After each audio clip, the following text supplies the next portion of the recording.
What's going on, guys? Welcome back here to another installment of Honest and Uneducated, the show where we talk about anything from movies, movie news, video games, comic books, collectibles, all sorts of fun stuff like that. We had a huge, massive, some would say, I would probably say massive. This was a stream. I'd probably title it massive in all caps.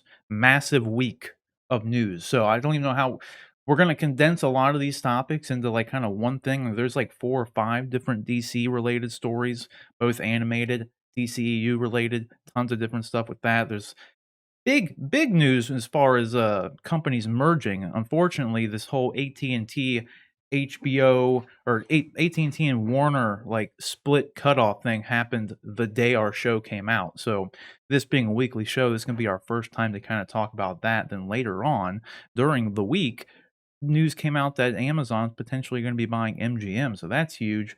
We got our Bad Batch episode 4 spoiler. I believe it was episode 4. We're going to be talking about that. So that'll be our very last topic. We'll be dropping some spoilers, giving a little spoiler review and discussion of the Bad Batch episode 4.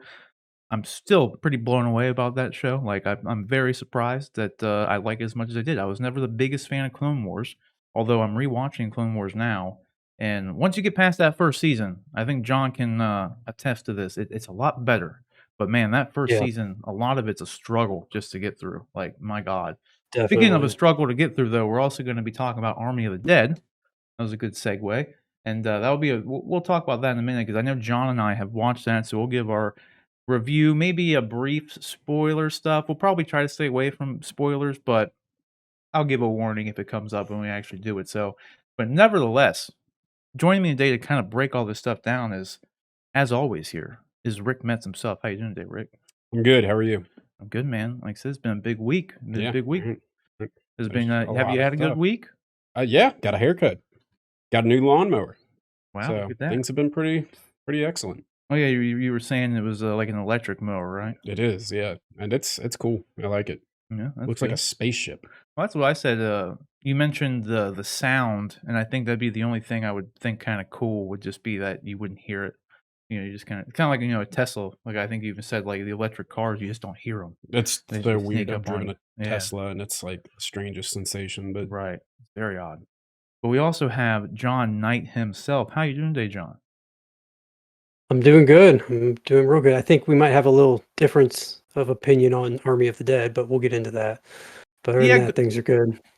I don't think because I did talk about it during the stream. So if you caught the stream, that was me fresh off not Walking Dead, Army of the Dead. So not that like Mhm. my thoughts have really changed on it by any means, but since it was more fresh in my mind, I maybe was being a little bit more harsher than I needed to be. So they didn't want it. We'll Well, clear it up here, like once we yeah, get we'll into the get into review. it, but But I yeah, wasn't. I think maybe expectations versus what you end up getting might be kind of an influencer there. Yeah.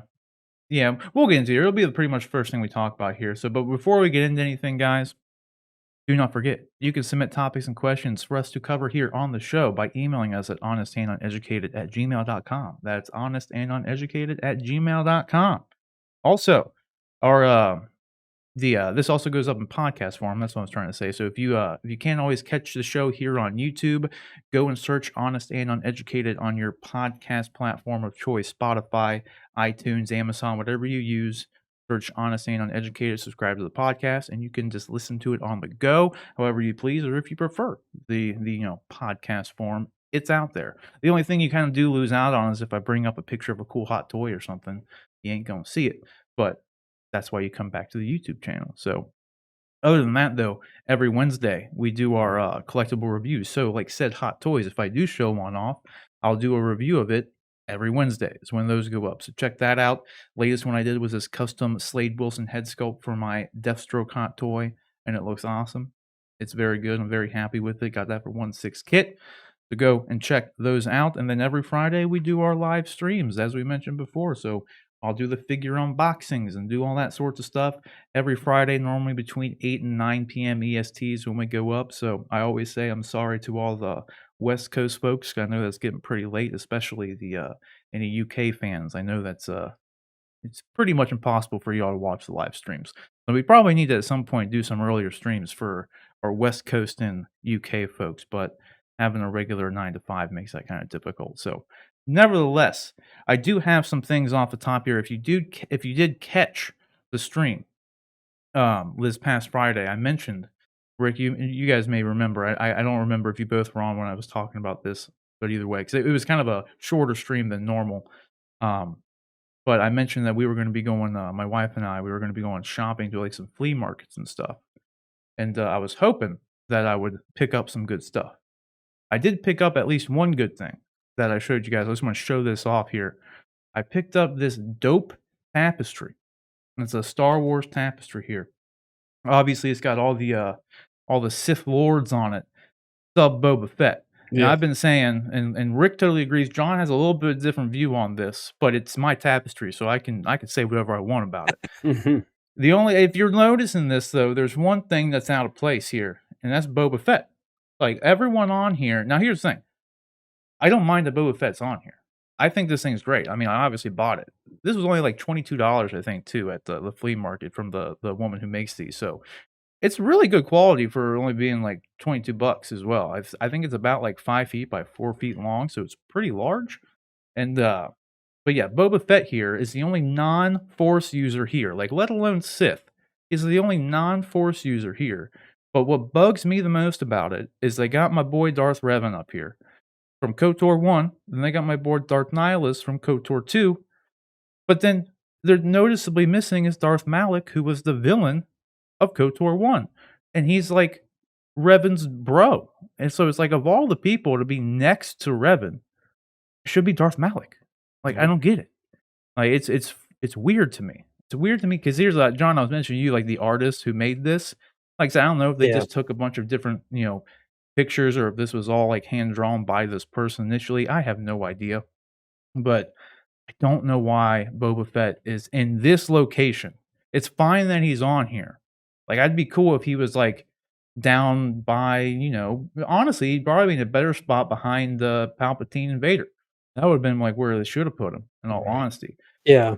But the fact that he's next to Revan and Malak is just completely missing just bothers me. I don't know why, it just bothers me because That is Revan weird. and Malak and Nihilus are like probably my favorite Sith Lords. Like, in all honesty, they're fucking cool. Like, Revan more so than any of them. And then the other thing for anybody who's actually like astute to the Star Wars, KOTOR stuff here, this is Revan's Jedi lightsaber. Even though it looks menacing and looks like it'd be his Sith one, it's actually the one he had as a Jedi. So this should be a purple blade, not a red one. So, in my opinion, while I love this tapestry and the artwork done, like all the art, like I said, if this autograph is like from the artist and they drew this stuff themselves, then like it's really great. Like they did a really good job with everything in general. But It two really makes me noticeable wonder. mistakes. It really, I mean, they are all, well, I mean, Palpatine's looking at you Mhm. off of it. Everybody else is kind of looking off to the side. I really, I guess, Maul is also Maul's looking, too. kind of glancing back at, yeah, I really wonder if it's just a composite piece. If somebody Right. just took individual drawings and layered them on top of each other and then printed it on the tapestry. That It is possible. Yeah. Because if I don't know if you guys saw this too, I'll bring this up real quick, because it actually kind of goes to your point. With the way Revan is posed right now, there is these 1/4 scale statues that are coming out that I'm probably gonna be buying. Even $2,100, right? yeah, I'm not rich, but I would never forgive myself if I didn't buy these. But Revan is actually in a very similar pose because you can swap out the hands on Revan. And where is it? Does this page not have it? Because you can put the lightsaber in his hand, and it's a very similar pose to like what's in where is it at? What's in the photo here? He's like holding the thing there, but then he's holding the thing there. It's similar. Like, so it's Mhm. obviously a known pose for Revan for like XM to make this and put Revan in that pose. So I mean, it could have just been something like that, but I'll tell you what, they got the blades right.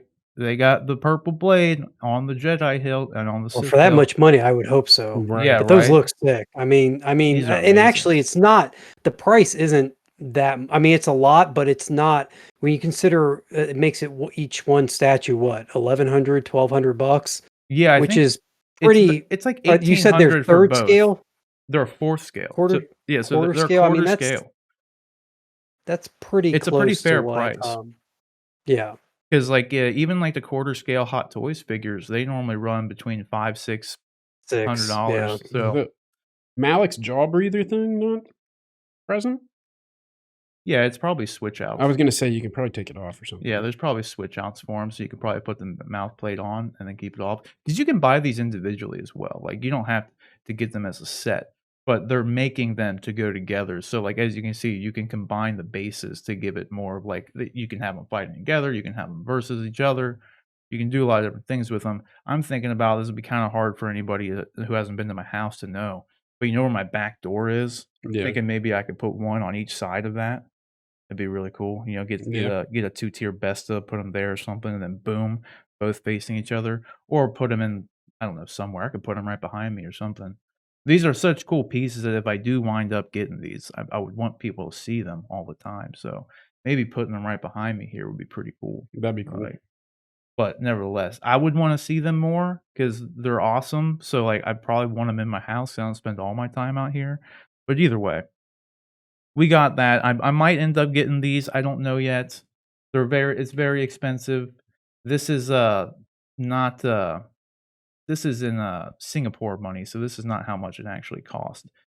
It's a different conversion rate. I forget where it is. I think from the site I sent you guys the wrong link because you can't even order these for North America straight from XM yet, and I found another site that, has I the don't think you pair. can. It's more 1,800 for both. Yeah. Yeah, I don't think XM sells to North America, do they? I think you have to go through a third party to get They XM do. I merchandise. almost Do got they? one of their Batman statues from them not too long I was ago. gonna say that'd Yeah. be weird Okay. if they didn't.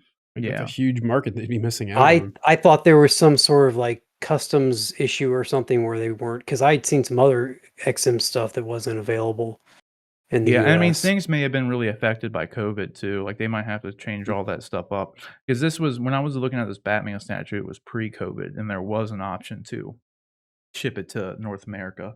I don't know if there would have been additional custom fees and everything, or if that was gonna be built in, like, I really don't know. Because on their site even, they try to give you an estimated shipping cost, and as you can see right now, it's not just North America that doesn't have it, they don't have estimated shipping for anywhere other than, Southeast Asia. So, Yeah. who knows, though? And I don't even know too when they're supposed to be coming out. I couldn't find where, like, the estimated time of arrival is, but speaking of And podcast people, I'm sorry 'cause I brought up the something visual right off the bat for you guys, so they're made to order too, right? yeah, they're Like made to order, and they're only making 799 total, apparently. That's a weird number. Why not 800? And I know, it's weird. And if you order before June something, I think it's either I think it was, like, June 20 something. Might be wrong, but if you order before sometime in June, you get, like, a special, like, custom plaque. Huh, that's cool. So, I don't know what that entails. I don't know what they're gonna have etched on it. Like, you know, I mean, I don't know what it's gonna say. It'd be really cool if it just said The Old Republic or I think it'd be their XM names. Studios or something, yeah, or it'd be cool if they actually made, like, one with your name on it too or something, but then it kind of affect resale at that point, so I could see I don't know what they're gonna do with it. I'm curious to see, but like I said, this is very expensive. I don't know if I'm gonna get them, but I'd probably be kicking myself forever if, I didn't get these. Cause like as I was telling you guys, there isn't any like, there were a couple Revan statues that were made over the years, but it's been God, like, how long? Like, almost 20 years since KOTOR came out or something, and Jeez. there's, like it's not like there's any Hot Toys or anything, there's been a couple Black Series figures, like, there's been less than 10, like, figures between the last 20 years for these guys, I feel like, and Yeah. especially, like, there's been, like, no 6 scale ones unless it was custom made, There's a like Malik 3.75 figure. yeah, there was a Limited edition. Revan 3 back before the 6-inch Black Series came out, there was a their 3.5-inch Revan went for, like, $200 because it was the only Revan figure available. They got a Malgus one too. Yeah. Well, the nice thing, Sideshow made that 6-scale Malgus figure, which is actually really good back when the Old Republic came out, so that was, like, 10 or so years ago, but then, I don't know if it was Prime 1, Sideshow, or XM, they made a Malgus statue. There's also one other Revan statue that one of them did, um, but like that's it. Like there hasn't. I don't really think there just hasn't been that many of them. So like these ones being like like a set, like hard to pass up if you're a Revan KOTOR fan in general kind of thing. Super cool. There is one more thing though that I did. I haven't told you guys this yet, and I was gonna wait until we do our like unboxings. Like I said, like every Friday, I'll show off some new hot toys and stuff if I get them. And while I was out at the flea markets, I did happen to pick some stuff up, other than the tapestry. So, you guys ready for this? You guys ready for this? Yeah. I think Yeah. got these bad boys. What? Oh wow. Jeez. Pretty big day. It was a pretty big Yeah. day. Pretty big day on the bank account. Pretty big day. Yeah. But I got, for anyone listening and not watching, I got the heavy infantry Mandalorian figure. So Mr. Jon Favreau himself. It'd be really cool if he came with the John. If I could find a custom Jon Well, it's Favreau not- head sculpt, I totally. He wasn't in the get it. suit. He just did the voice. Either way, it's Jon Favreau. Yeah. Like that's the thing. If I could find a head sculpt, I'd totally get it. I don't think they'll ever make one.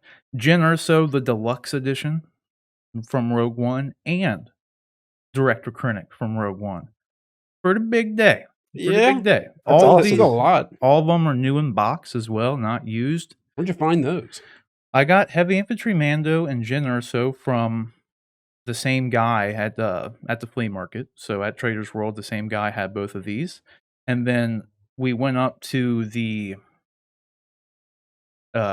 antique store that's close to the toy department store, Rick, that Yeah. we went to. And then after we left there, we went to toy department and they had Krennic. Oh, okay. So because I just picked up Urso, I was like, well, god damn it.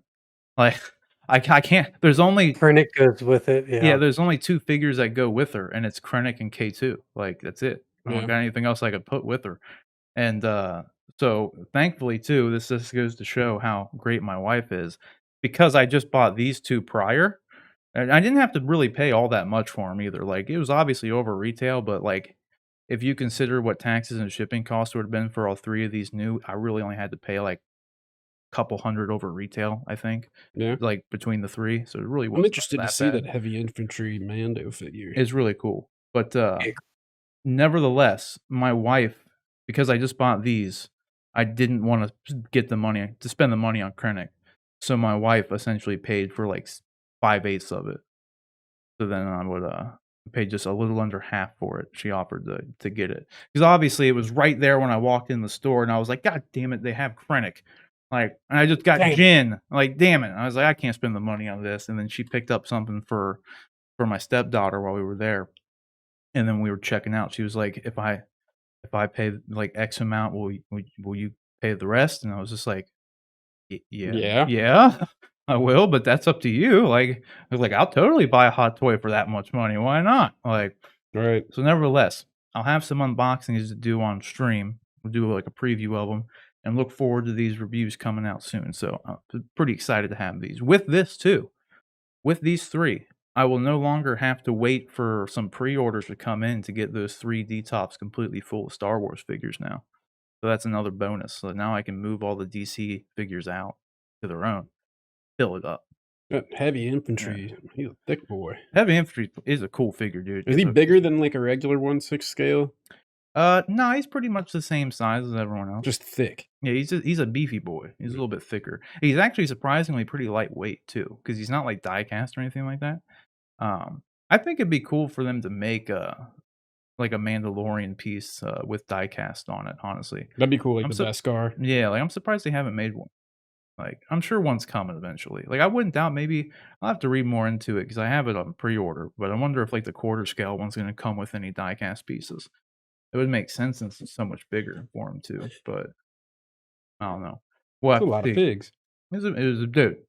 It was a big day. Like it was a long day too. Like all this shopping and stuff took forever. But we got home, and now I got these 3 figures. I couldn't be happier about it. And dude, funnily enough, before we move on to the Army of the Dead thing, since we're talking about these hot toys, I never understood, and I think a lot of people are like this too, why Jyn Erso is like so expensive right now. Like What? she goes from upwards of $600, $700, $800. Why? I know. I don't know. And the only thing It's I can come up with, because it's going to be the only one they'll ever make. I mean, Exactly. she was in one movie. And They're she's never dead. going to have a reason to make another. Yeah. Yeah. they're never going to have another Jenner. So unless they show the time when she was growing up before she got put Or into the prison. Yeah, I with mean, the the obviously- disguise, that'd be a good fig. The what? The Imperial disguise that she had. They made that. They made did that, yeah. Yeah, it's this one. This deluxe version comes with essentially 2 different kind of outfits you can put on her. It's really just like a coat, and then the Imperial disguise one's a completely separate figure. But that one, I mean, it goes for more than retail, but it doesn't go for quadruple retail like this one does. Like this deluxe version one goes for crazy amounts of money, and I didn't. Yeah, besides reissuing it, there's no reason that they'll ever make this figure Mhm. again. That's what I told. That's what I told Sarah. And it's arguably the best Star Wars movie that Disney has done so far. That's another fair point. True. And the same with Krennic So- too, because like he Yeah. died too. Like so, because he He goes for a pretty penny. also goes for a good, yep. Yeah, His face looks kind of different on that fig. Maybe it's just the picture, the lighting. it's just the lighting. Like because I had to have the flash on. My room was dark when I took these, but the all of these look amazing in person. This head sculpt on Jyn Erso is phenomenal as well, and the one on Krennic is too. Like they're really really good. The only other thing I could think of as to why this deluxe version is as expensive as it is because she comes with a ton of stuff. Like when I opened up the box and just like saw the clam tray, just like full of like hands, guns. There's a necklace, there's a scarf, there's another coat, there's a bunch of little tiny pieces for this. Like there's a ton of stuff in there. So as soon as I opened it, I was just like, oh, okay, well, this makes more sense. You guys will be, if you've never seen the box, you'll be blown away by the actual box too. They've never made a box like this at all, like before. Like it's a crazy box. Like it's very similar to the Solo Darth Maul box. Like it opens up like its own book, like and has like a bunch of like artwork on and stuff. It's very strange that they went through all the effort on this figure. They do random stuff like that all the time. Like the Solo Maul gets this special DX treatment, and he had like a 1-minute appearance Right. in a movie. It's very weird. But nevertheless, let's get into like the first off the top. That's gonna be our Army of the Dead review. So obviously, like I said, I'll probably unbox 1 or 2 of these this Friday as well on stream. So if you're more interested in wanting to actually take a look at these figures closer up, come hang out with us on the stream Friday, and that'll happen there. Then I'll also have like the full reviews up at some point as well. But John, let's get your quick take here, since I've been rambling on about figures and everything for going on like 20 minutes now, it seems. Let's get your quick take here on Army of the Dead. What'd you like? What'd you dislike? What are your thoughts? I liked it. Now, to be fair, I had spoken with you. I watched it Friday night. You had already watched it by that point. We talked about it on stream, and you said you were kind of weren't so hot on it. And so I think my expectations were a little bit lowered. I was expecting it to maybe not be good. And I didn't get you had mentioned you got bored with it. I didn't get bored. I mean, it wasn't anything like I remember when I saw Dawn of the Dead. It was like I don't know, it was like kind of like Zack Snyder had kind of reinvented the zombie franchise. A little bit. He had put his own spin on it. It was a lot more action packed than I remembered. The zombies moved faster. It was a different zombie experience than I had been used to. So this didn't have that. This wasn't the kind of like reimagining or giving me anything very new. They tried to, I think, with the smart zombies, but that just it wasn't enough to make me go, oh yeah, this is like revolutionary. But it was a solid story. I mean, the acting was good. The jokes were funny. The action sets pieces were good. We talked about this too. Like the story could have been better. It could have been, there's some plot holes in it, but you and I spoke on Discord about this after I'd watched it, but the more and more I watch Zack Snyder movies, the more and more I think like he's a great director. He's phenomenal. And I think visually he is one of the best directors working. I think one of his limitations that he has maybe, and it may be an editing issue, but one of the limitations he has is constructing stories that have good parts. He has good good pieces, good elements. He has like good ideas like, oh, we're going to have this awesome action piece right here. and then later on we're going to have another awesome I can't speak, awesome action piece. But how do you connect those two? How does the story flow from one to the other? And that's where it kind of like leaves something to be desired sometimes. It sounds like I'm bashing the movie. I mean, I like the movie a lot. I enjoyed it. I didn't have any issues with it. So it's just, I always wish that maybe his stuff was a little more tight as far as the story goes. Not didn't leave it so open to questions about, well, why did this happen? How did this happen? So forth. And one of the things I pointed out with this movie was one of the things that it was in the trailer, so it's not a spoiler, is one of Siegfried and Roy's tigers has been zombified. So you have a zombie tiger in the movie. Yet there's no other zombie animals in the movie. Like, you would think that there would be at least some other zombie animals in the movie. If they're gonna have a zombie tiger, are you telling me the virus only affects tigers and humans? Like, that's a weird combination to only affect. So it's just little things like that. They would be nice if he would at least touch upon or have a throwaway line about or something to just show that it wasn't just oh, what would be cool is a zombie tiger. Let's throw a zombie tiger in there, and no further thought was given to it. So but other than that, like, I was shocked at how it ended, especially because it sounds like Netflix is trying to build a universe around this movie. There's an animated show in the works, and maybe a sequel or a prequel in the works for it. So, but yeah, it was fun. I liked it. I had a good time. I enjoyed it. Yeah, and that's the thing too. I had someone. We made a video back when we learned that Christielia. I'm probably mispronouncing the name. But like I got called out on that very video for mispronouncing his name. I'm just reading it how it's spelled, man. Like, okay, that's all I'm saying. I don't. The Ilya? Yeah, The- I don't remember what it is. I don't really. I've seen him in a couple things, and I like the things I saw him in. Like, his outstanding personal circumstances aside, like, I don't care about that. Like, well, I care about it, but that's not what I'm here to talk about. Like, if I mispronounce his name, I'm just reading it, man. I'm sorry, but someone commented on that video after the movie came out, and they mentioned they didn't even like notice any scene that like he was cut out from. You know what I mean? Like, it was very seamlessly done. That's so I was talking to the person about it, and I was just like, yeah, like, now that I'm thinking about it, like, they had Tig Notaro replace him. I don't know if like they made a new, like, I don't know if this character was actually supposed to be what Chris's character was, or if this was a new character created and put in place of what Chris was gonna be doing in the movie, but she was, like, my favorite character in the movie. Like you kinda It was mentioned, good. she was great, and all the characters were good. All the actors were good. Yeah. All the performances were good. I liked all the characters were fine for the most part. Like, I didn't really mind any of that. The dialogue was pretty much fine for the most part. Um, but yeah, like, they did a really good job on just seamlessly blending this performance into the movie. Because at no point was I pulled out of the movie at all because I noticed, like, oh, that's where they took Chris out. Like, I can see, like, that never happened one single time.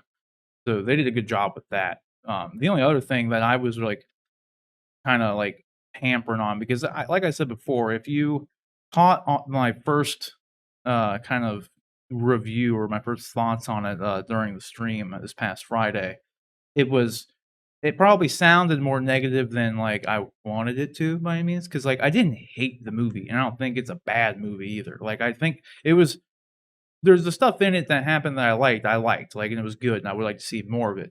I definitely think it was a good 30 to 45 minutes too long. Like, it didn't need to be 2.5 hours long. There's easily a really good hour and a half movie in here somewhere. Like, I think if that runtime was brought down, I probably wouldn't have, like you said, I mentioned that, like, there were plenty of times where I was just kind of bored throughout it. And, like, you don't no, that's the worst thing for any filmmaker to have, is their audience be bored. You never want someone to be bored. Yeah, you lose the audience, not keep them invested in the story. Yeah, that's rough. Yeah, so, and, like, it was through no fault of, like, the characters or, like, the general story I liked too, and I did like the direction they were trying to take, like, with the alphas, the zombies who could talk a little bit. I guess brief spoilers, because we are talking a little bit about the story, but we won't mention any specifics. I guess we'll try to keep it at that. But like, all the characters were fine, but I didn't like they didn't really execute the alpha thing too good. You know what I mean? Like it didn't. But honestly, a lot of it didn't really make a whole lot of sense. Like in all honesty, kind of like you said with like the Well, tiger, it's like there's one animal. Like that's weird. Like did we disclaim that? Did we say that this is going to be a spoiler-free review of it? Is that where we're going with this? I said, I'd try to be spoiler free, but if you want to Okay. talk spoilers real quick, we can. And like I'll just like I'll keep my hand up for the spoilers for anybody. When we're done with spoilers, my hand will go down. How about that? So we're gonna get into spoilers real quick. Yeah, spoilers incoming. So, fast forward about 10 minutes and see if we've gotten done. The whole the zombies having babies, and also the talk at the beginning, was the zombie an alien? Like, did he come from, because they certainly harped on the alien aspect of it from the very beginning because of where it was. They implied it was coming from like Area 54 and Area 51, sorry. And then the zombies had a baby, and the baby dies because the mother zombie dies. But and then the baby came out blue. I'm not sure if the baby just I came don't out know. blue And then did you because notice too when they were shooting him in the head, they would blow up blue. So I assumed that was connected in some way. Okay. I don't know, Yes. but they didn't explain that. I don't know why. Yeah, they didn't explore a lot of that. They didn't give any kind of which they did. You don't need to necessarily in a movie like this, but when you're trying to establish a new type of zombie, I think it helps to at least give some insight as to why they're that way. Because then there were two different types of zombies too. There was the shamblers, who are the traditional zombies, but then there were these like hyped up zombies, which I didn't understand. And then like there was different stuff where like the zombies, like at the beginning, like when they first get into Las Vegas, they're like the zombies are just piled up on top of each other, and they're like, oh, but if it rains, they come back Yeah. to life. That was never touched upon again. It was never like, it was such a weird Very weird. throwaway thing. Like, why did you even bring that up? Why couldn't you have said that there was no food source and so now they're dead? Like, there was That's things weird. about like that about the movie that were really strange. I fully expected there to be a scene later on where a storm blew into Vegas and the zombies were woken up by the rain. I'm not sure why rain wakes up zombies, but I fully expected that to happen. And when it never did, it makes that scene kind of odd. So that's what I meant by like his movies are they're really really great and good, and sometimes they're great and phenomenal. But I just wish that there was things like that were a little more tight, that worked a little better. He is a visual storyteller, 100% through and through. And you could put his movies on mute and be entertained.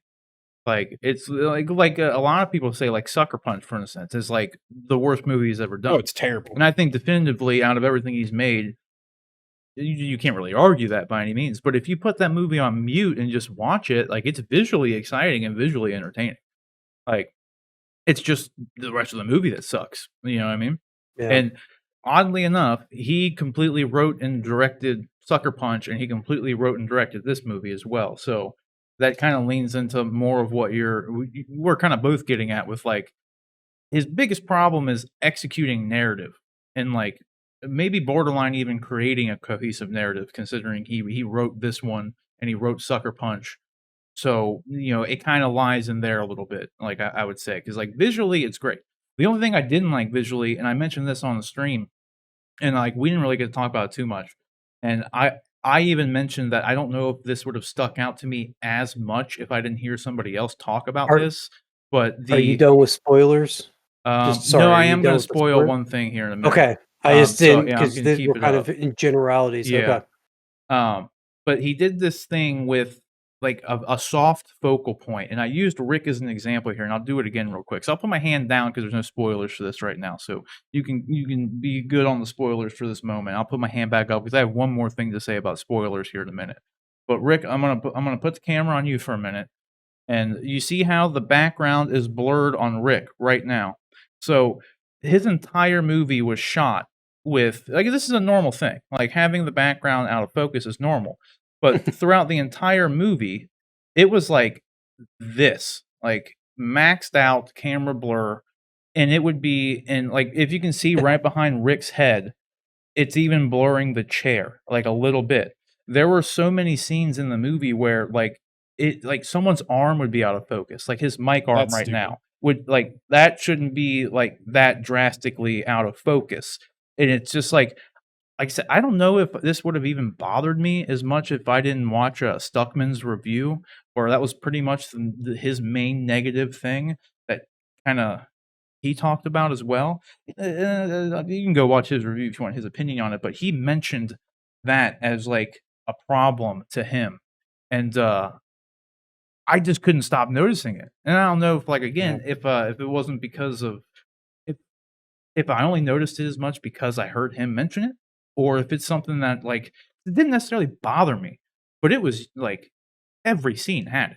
Like, every scene had these soft focal points, like, and it was just like some of the times it was like the background was very hard blurred, and like it would make sense if you were on a smaller budget. This is what I said on stream. If you were on a small budget, and this is a big movie as far as like CGI goes, because they have all of Las Vegas like in ruins.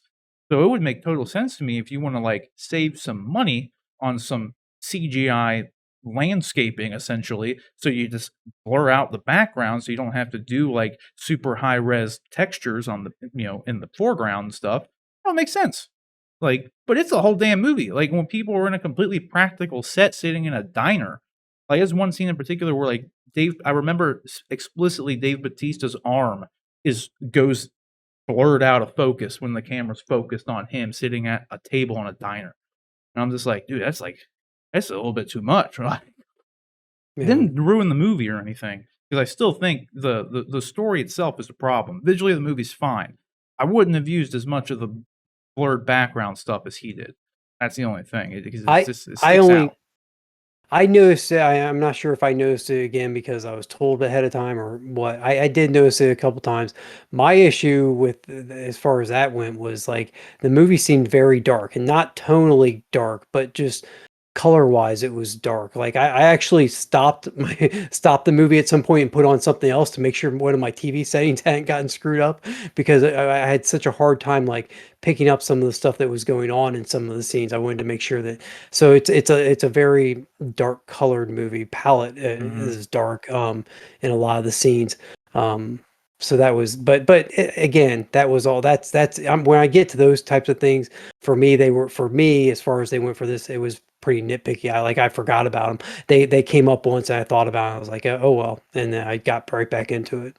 Yeah, and for that didn't happen to me.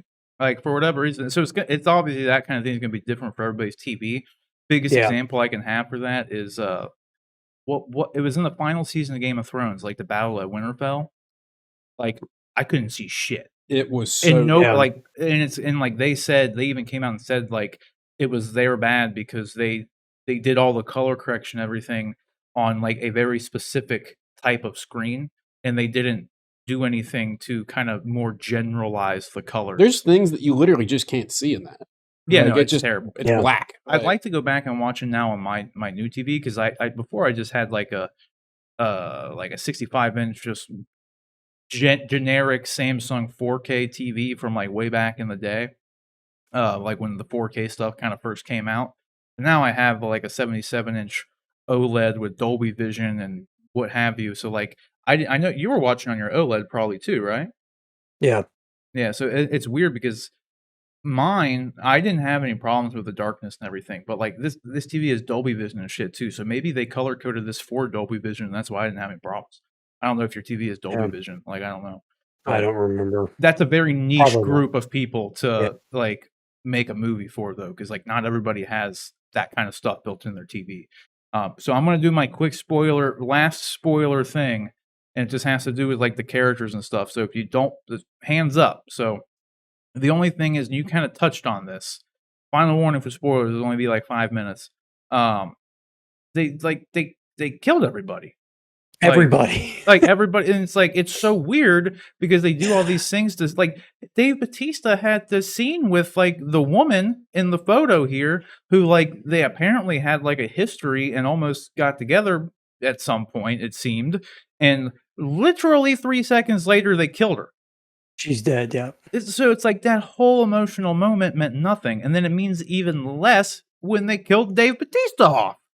So it's like Yeah. Well, all for nothing. and with all the related stuff that they were supposed to be doing around this movie, like I was shocked. I was like, Wait a minute." I thought for sure Batista at least would make it out, and even when he Yeah. didn't make it out, there was one character Yeah, that that does dude, make it he's my out. favorite character. The Like he was my actual favorite character. I love that guy. Yeah, the dude with the chainsaw, like Mhm. he actually makes it out, and you're like, okay, this is how they continue the story. You have your one character that makes it out, and then even he doesn't make it out because you find out at the very end that he's a freaking zombie. So Yeah, he like, got bit and hadn't changed yet. and that was the other thing too. Like, why didn't he change it? Batista changed like Real quick. within moments of getting bit. This guy, I mean, it was like a day, 2 days, maybe a week later before he Yeah. starts to change. So He it's drove very out of odd, like Vegas, got on the a rules plane. of Yeah. it. Yeah, yeah, It was weird. yep. Very weird. That's He the thing. also I'm he also wondering if survived. He survived a nuclear blast yeah, and was able yeah. to walk out of the radiation zone of it. So Maybe that there slowed was it stuff like down. that that Maybe that slowed maybe the it did. change There you down. go. I don't know. But we Yep. shouldn't have to try to Molecular explain changes. this. Like because maybe too, like it could always be like the Walking Dead thing is like you don't change until you die. Maybe Dave Mhm. Bautista was on the brink of death anyway after the helicopter crash. I don't know though. They don't explain any of this. They don't explain the alpha thing. They don't really explain Yeah. where they come from. There's a lot of things that aren't really explained, and not that it all needs to be. It's just a lot of the things that they touched upon never get. They could have just been left out of the movie because they never really go Yeah. back to it. Like the rainfall thing, they never go back to that. Didn't need to be there. So it's like they even had what's his name from Luke Cage pop up as a douchebag, which was a perfect role for him. What was his name? You remember him from Luke Cage? Oh, the cop? Yeah, the guy who was Was it yeah. yeah, I don't remember his name from he's been in a ton of stuff, and Yeah. I don't remember I who the love that actor is guy. though. That was one of my Yeah. my wife loved his character in Luke Cage. I forget his name. He was like his little he was like Cottonmouth's little side dude, then he ended up getting with Cottonmouth's sister. I think it was his sister, right? At the end. I can't remember. But he was in it and like they borderline didn't even need to have any of that stuff happen either. Like I don't know. There was like I said off the top, there was easily 45 minutes of this movie could have been cut out, and I think it would have made a much better movie. So I don't know. The actor's name is Theo Rossi, Yeah, Theo Rossi. That's him. and he was in Sons of Anarchy. That's where I remember him from the Yeah, most, that which is too. a great scene. I can't believe I can't remember his name from Luke Cage. It's gonna bother me. I think I'm done with spoilers. I don't really have anything else to say. So, but again, I would say it's worth the watch. I don't really necessarily think like I know this is in theaters. I don't know how much longer it's going to be in theaters. I don't know if you like zombie movies and like the movies, like going to the theater, then I would still recommend going to see it. But based on the overall quality and experience I had from it, I wouldn't say if you're hesitant about going back to the theater or hesitant in general about spending money on things you don't know that you're gonna like, I'd probably say just watch it on Netflix. In all honesty, you're not gonna really miss out on anything. Um, and I love the guy who played the um, Scorpion. I can't remember his name now. I'm really bad with names today. Apparently, I'm glad I'm not in like a trivia show right now. But the guy who played his head of security, I love that dude. He was in like the Oh sitcom I yeah. used to watch, and then he's popped up in things like here and there. He's really funny, and but I loved him. He was good. He ended up fighting the tiger essentially at some point, and that was good. But yeah, Well, fighting is a very loose he way of saying that. yeah, without spoilers, he just went and fought the tiger at some point. um, you can piece together how that went. So, but yeah, in the end, I thought it was overall it was okay. I think it was too long because there were points that like I did kind of get bored with it through no fault of really like no fault of the actors or the characters or anything like that. Because again, I really liked all the acting. I think everyone did a good job.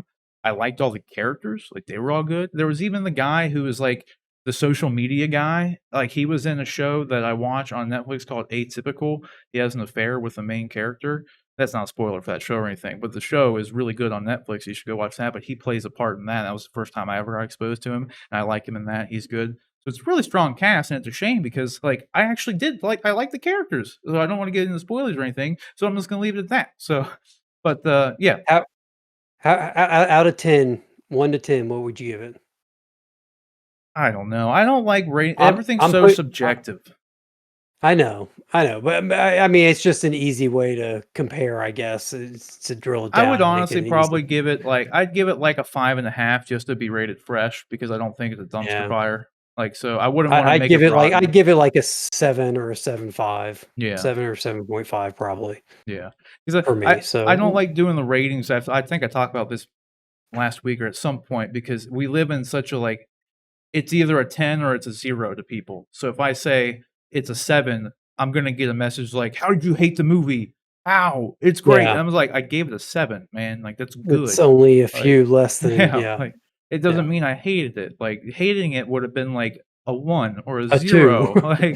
Like less than 5 would be leaning towards it's bad. So like I'd Yeah, say it's on the scale of you need to be better than 50% to be fresh on Rotten Tomatoes. I would give it a 5.5, maybe a 6. yeah, So, like, 'cause it's not a dumpster fire.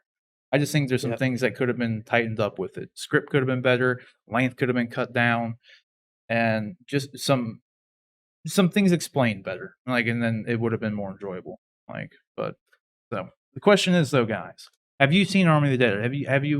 If you've seen it, let us know what you thought about it. Because I'm curious to see because I've been seeing some mixed things. Like I've seen a lot of people think, kind of along the lines of, like me. Like, I think John and I, after talking about it here, are more on the same page with it. Because when I was talking about it on stream, it sounded like I hated it.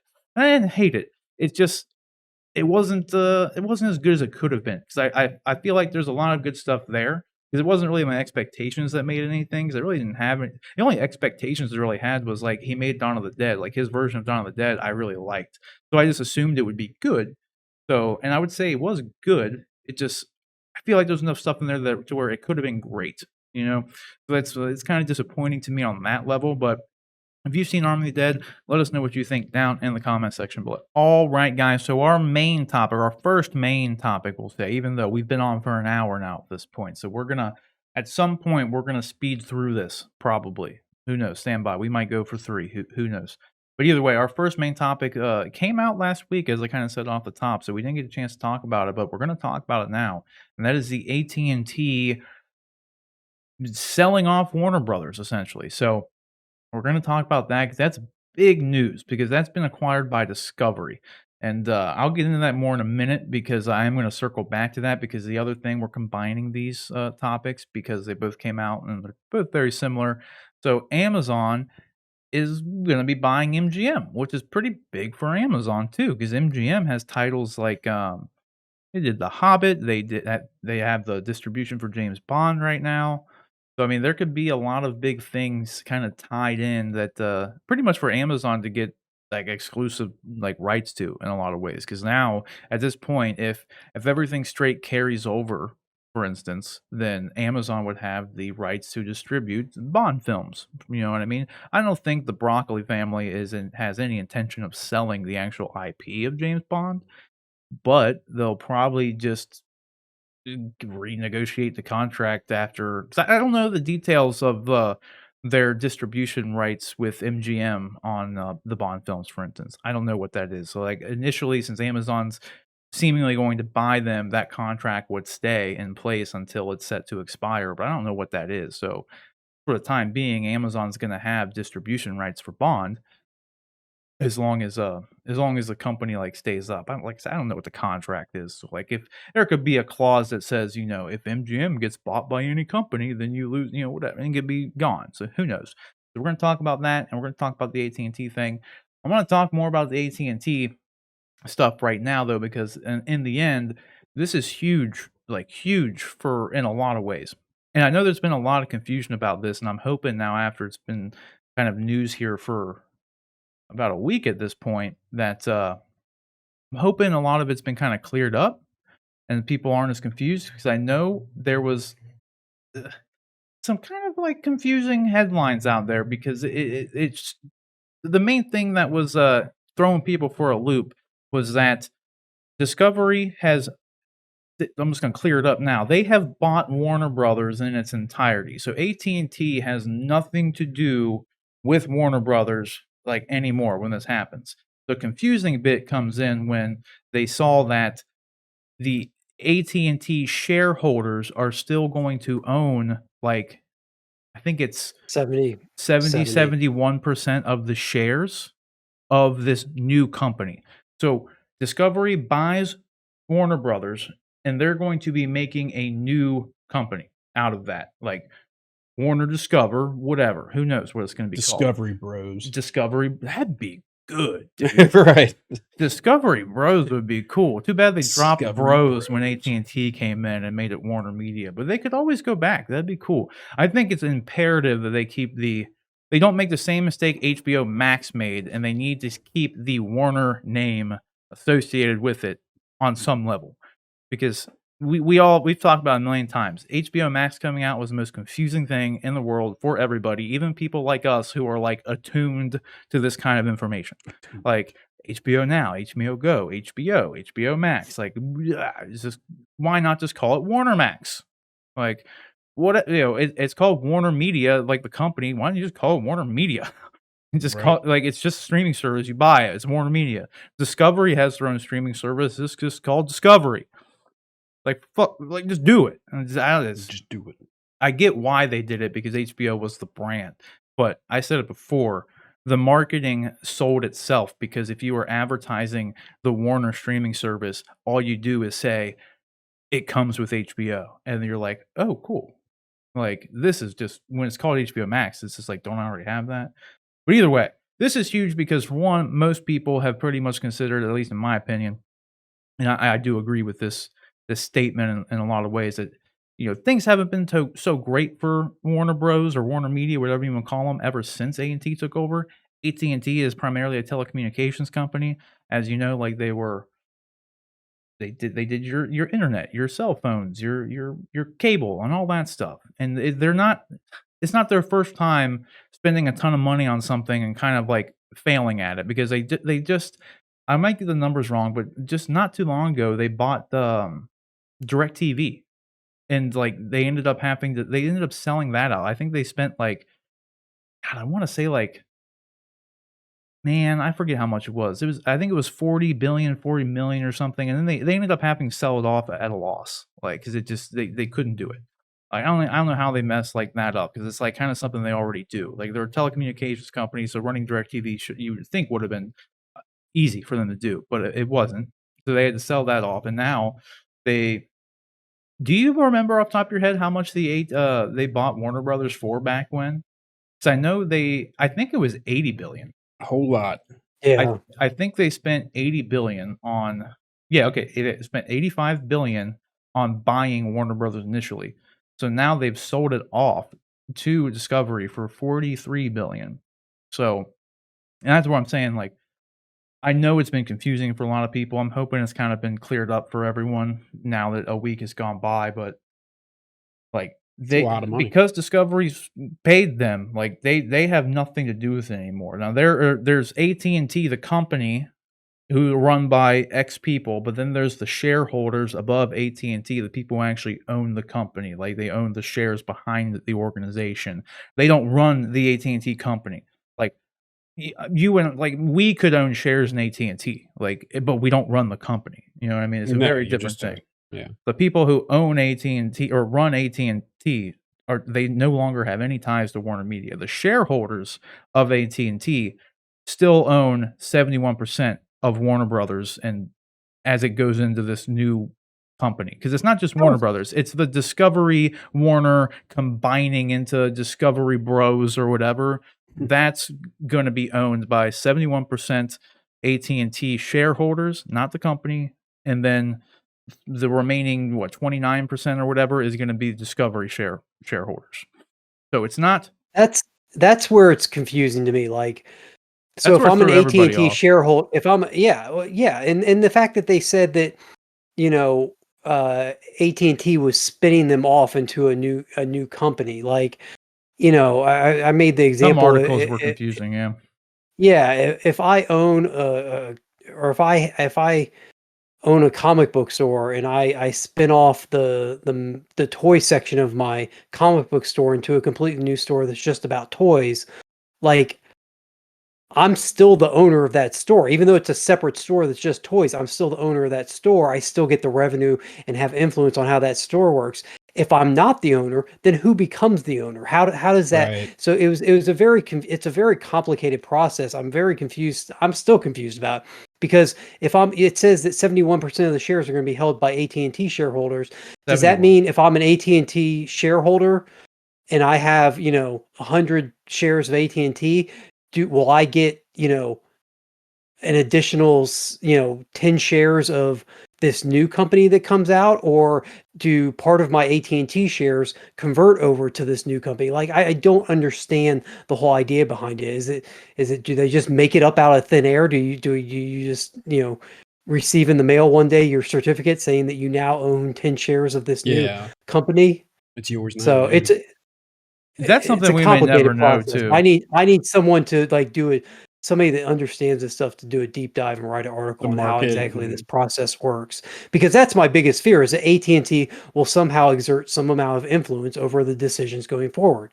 The decisions have been so poor over the past half decade that, while this news on the surface seems good, I'm worried that it's not. Well, that's the thing. It's the people who were in charge of AT&T and, like, Warner before were the people running AT&T. You know what I mean? Not the AT&T shareholders. Even though and they make, like, for instance, the CEO of AT&T might be a Understandable. majority shareholder. I don't know. That's the thing is, like, I don't know if we'll ever know if, like, who exactly the shareholders are. You know what I mean? But that's it very could be true. people who make But no decisions. Right. here's my thing though, like if all the shares of this new company that are being made, if they're just some like amalgam version of AT&T shares, then the AT&T execs who have to answer to their shareholders are still going to be exerting influence over the decisions that are made at It the new could. company because it's the bigger of the company. It's their shareholders that are reliant on this new company to be successful. So that's where I get worried about it. But it is what it is at this point. Yeah. I'm gonna take it on faith that it's a good thing and that AT&T is finally out of the game. The only saving grace to it is, let me pull up his name.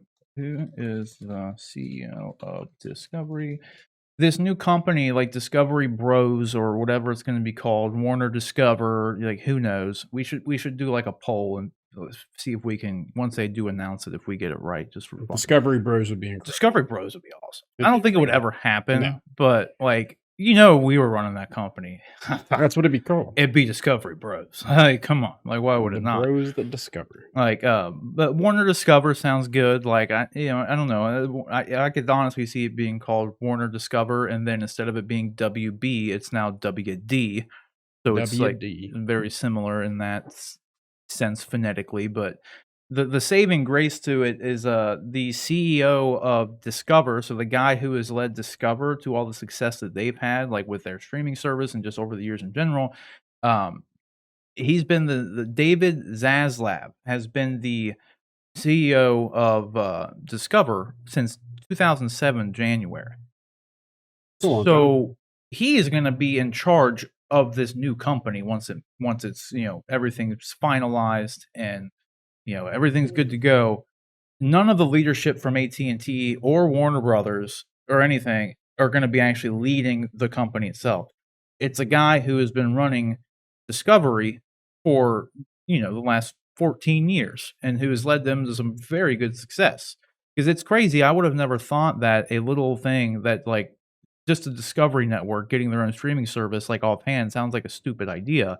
It's like what are they going to have to offer? Like why are they going to who's going to sub to that, But apparently they have almost like 20 million subscribers. Like they've borderline done better like on subscription numbers than like HBO Max has done. Right. That's kind of the beauty of this, like for HBO Max, is like if this stuff's going to be combined. Like there's a ton of titles now. It's drastically different content than like what's on HBO. It's a lot of reality kind of television stuff. Like the Property Brothers is on there. The what else? Here's like a list. Pioneer Fixer Woman. Upper. Love Like that show. of the like the big ones. I mean, 98 Fiance. Like I know that's popular. Anthony Bourdain. Yeah. So all these things. Property Brothers, I actually like that show. It's a good show. Those are good guys. Like yeah. House Hunters is like honestly, a lot of the stuff, the content that Discovery has is great background noise content. Like it's none of it's like drama. Like HBO is like the drama fueled stuff. Like that's what you're watching. You don't want to take your eyes off of. But obviously, you'd be surprised at how many people just like watch this content and just have it on like day to day. Like I said, they have like somewhere between 15 and 20 million subscribers just to Discovery Plus.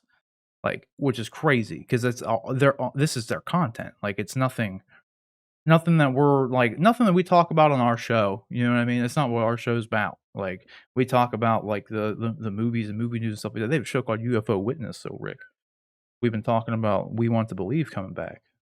Oh, it's coming back. There, we can see what the hell's on there. Don't call it a comeback. But I mean, they also own they own HGTV, they own like Animal Planet, Discovery, obviously. So that would also come along with stuff that I actually do like Information Discovery, which is like all the true crime stuff.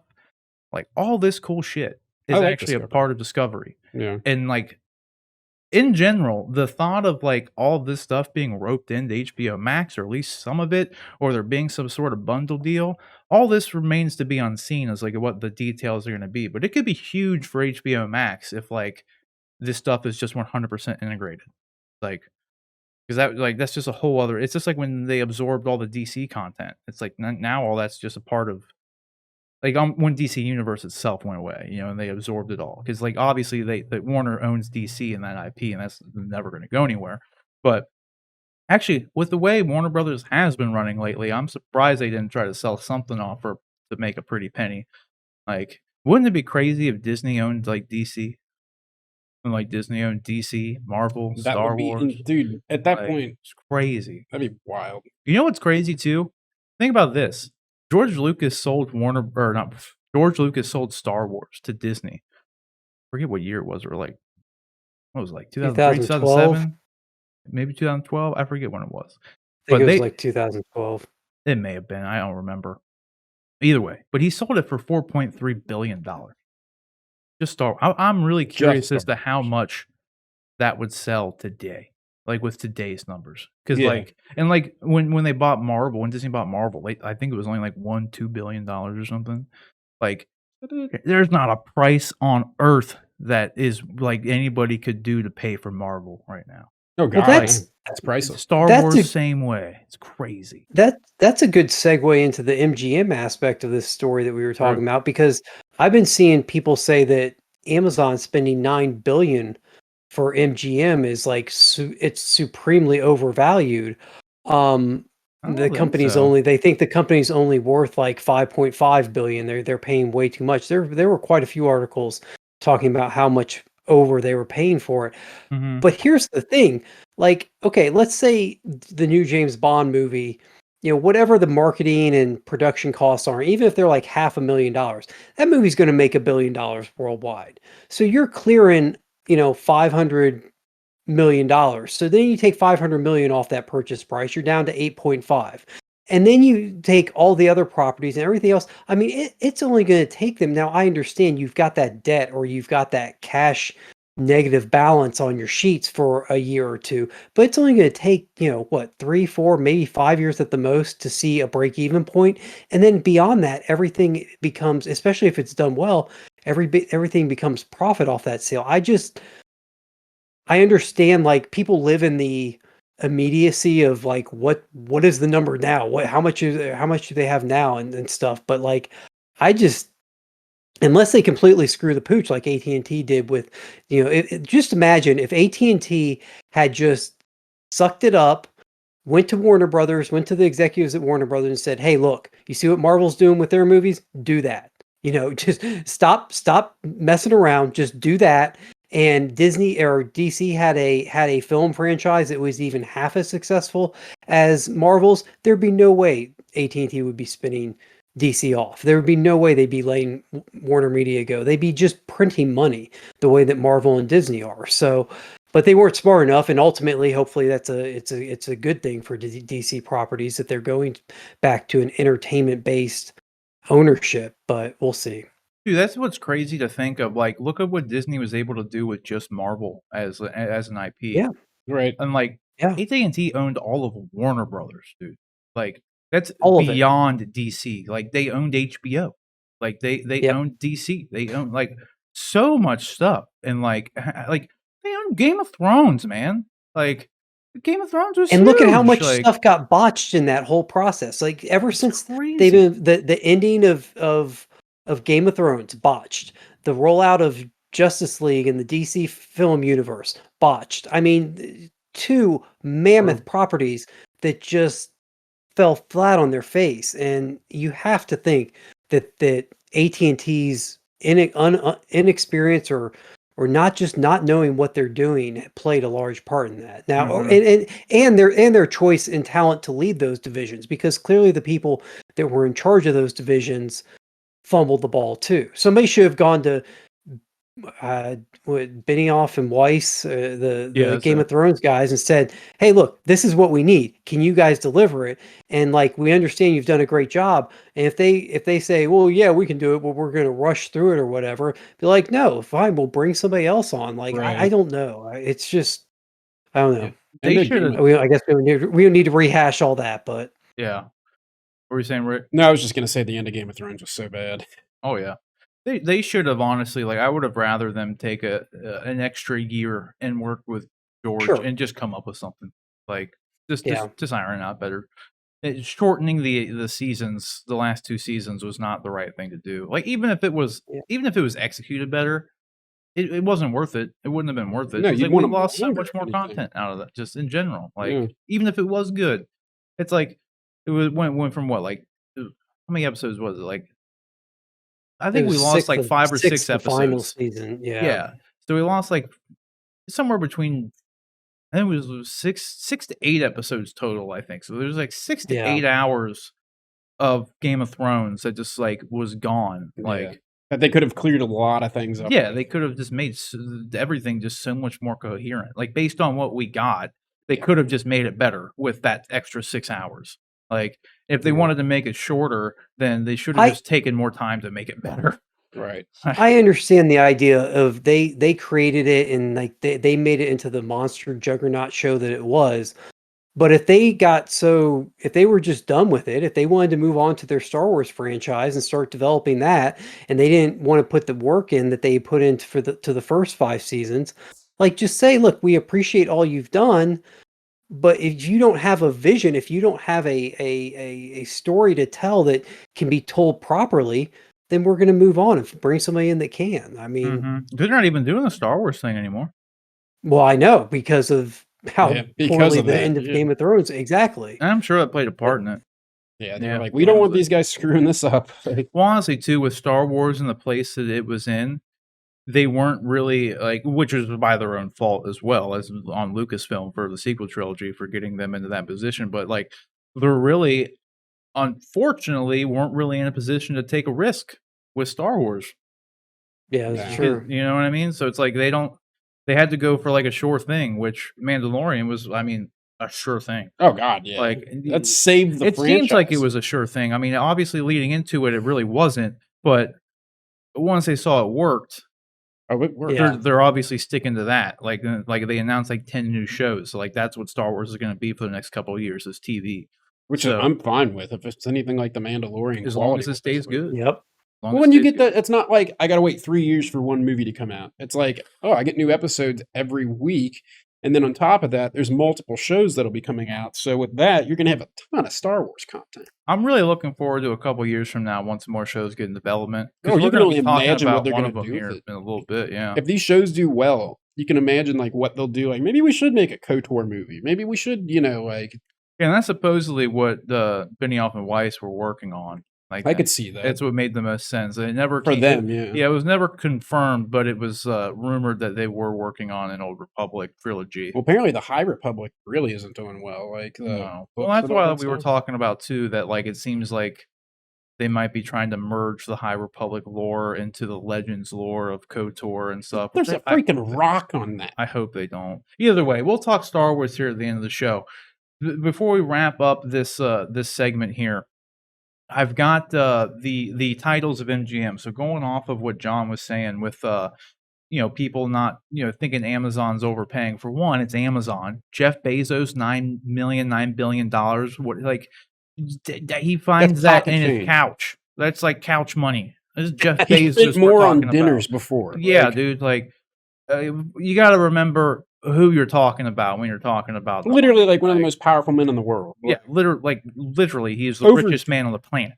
Over Right. governments and stuff. Yeah, Yeah. like there's nothing for Jeff Bezos. Like, yeah, $9 billion to Joe Schmoes like us here.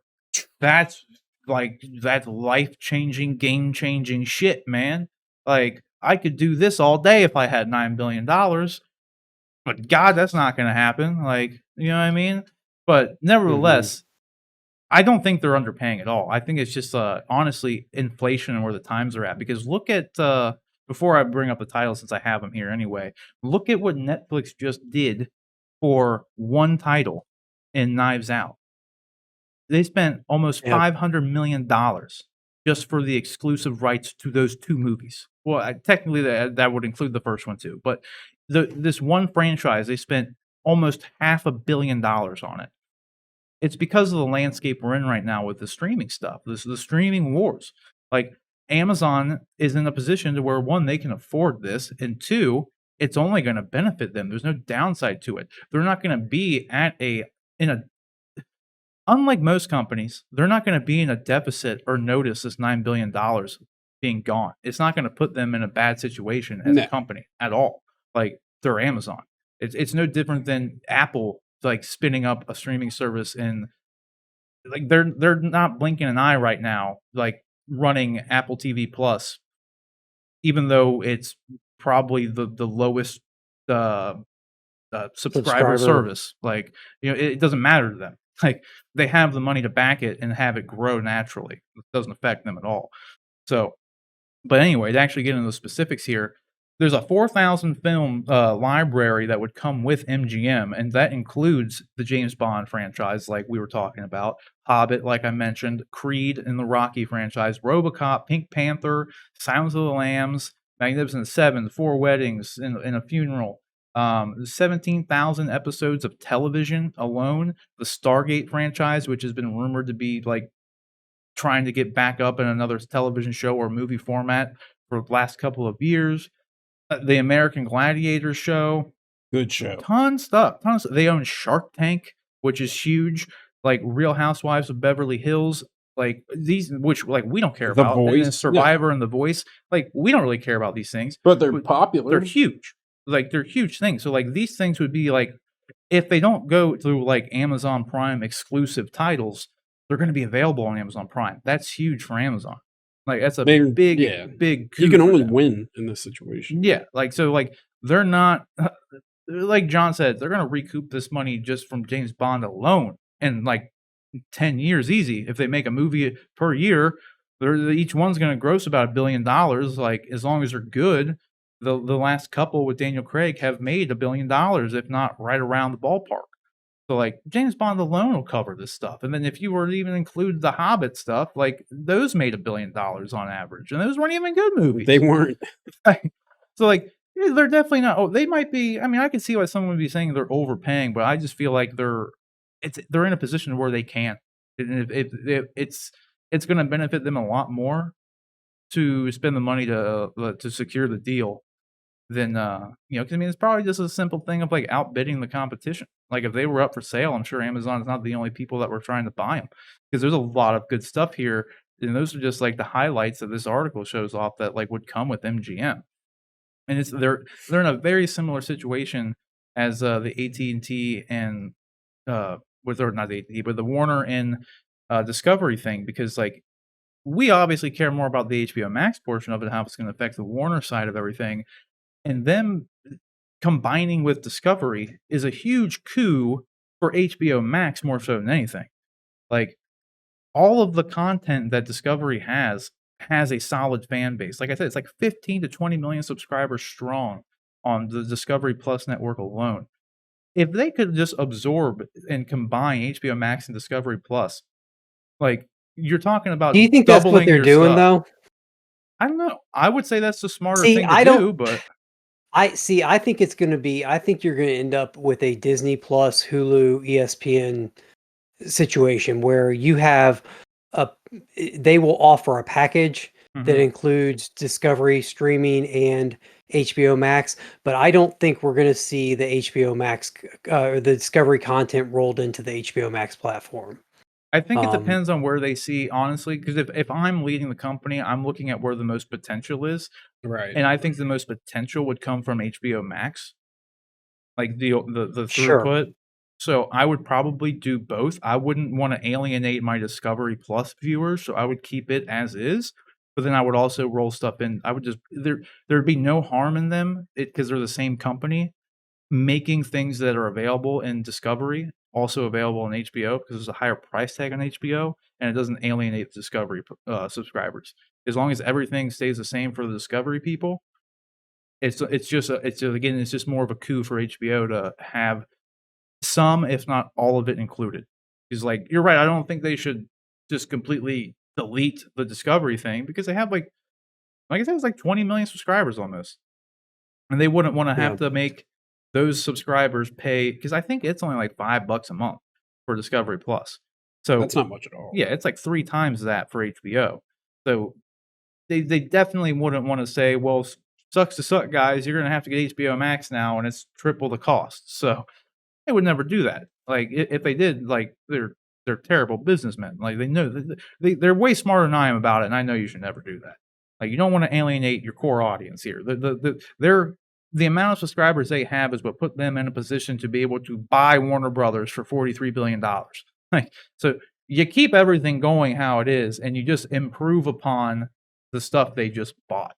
So, I think it's gonna kinda reshape the primary thing they're gonna do is reshape HBO and restructure Warner Brothers in its entirety. I think it's the biggest thing we're gonna see.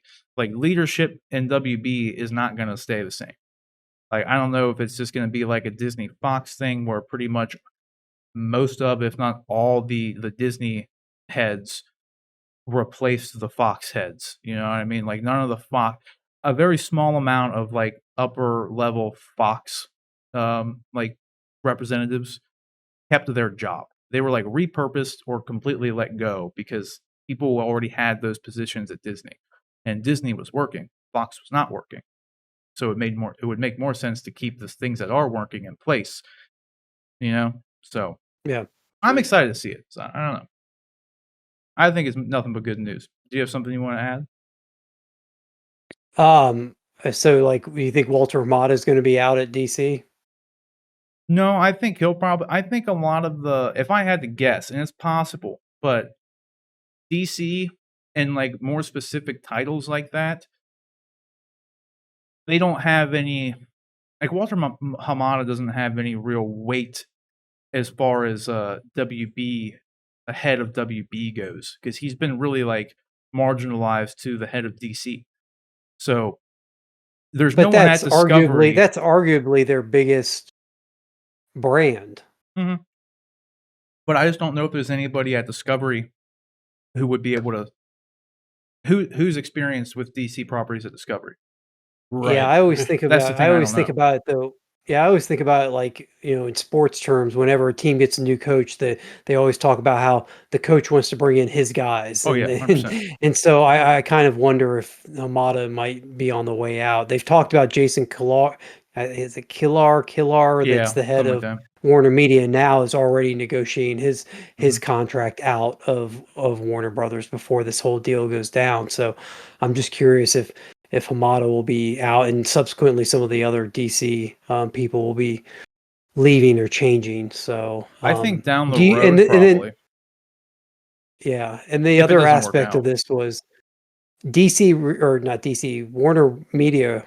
I want to call them Warner Brothers. I don't know why they changed it to Warner Media. Anyway, Right. Warner Brothers, Warner Media, whatever it is, they received a ton of bad press and bad will on the part of people in the movie industry, directors and actors for their day and date release on HBO Max because apparently they didn't talk to anybody. They just decided we're going to go day and date in theaters and on HBO Max, which we've talked about before, impacts the pocketbooks of a lot of those actors and directors because they get cuts of the movies, theatrical releases, and by releasing on HBO Max, you're kind of cutting them off. Plus, then there's people like Christopher Nolan who don't want their films played on TV first. They film them with the intent for them to be played in theaters, and they felt like that was kind of marginalizing the importance of the theater experience. Do you think part of this decision was AT&T just wanting to get away from that? Like, do you think they looked at it and were like, we really messed up? Like, this is a huge problem for us. We're losing all this talent. And the hope is that by spinning them off, maybe this new company will not be as stigmatized by that decision.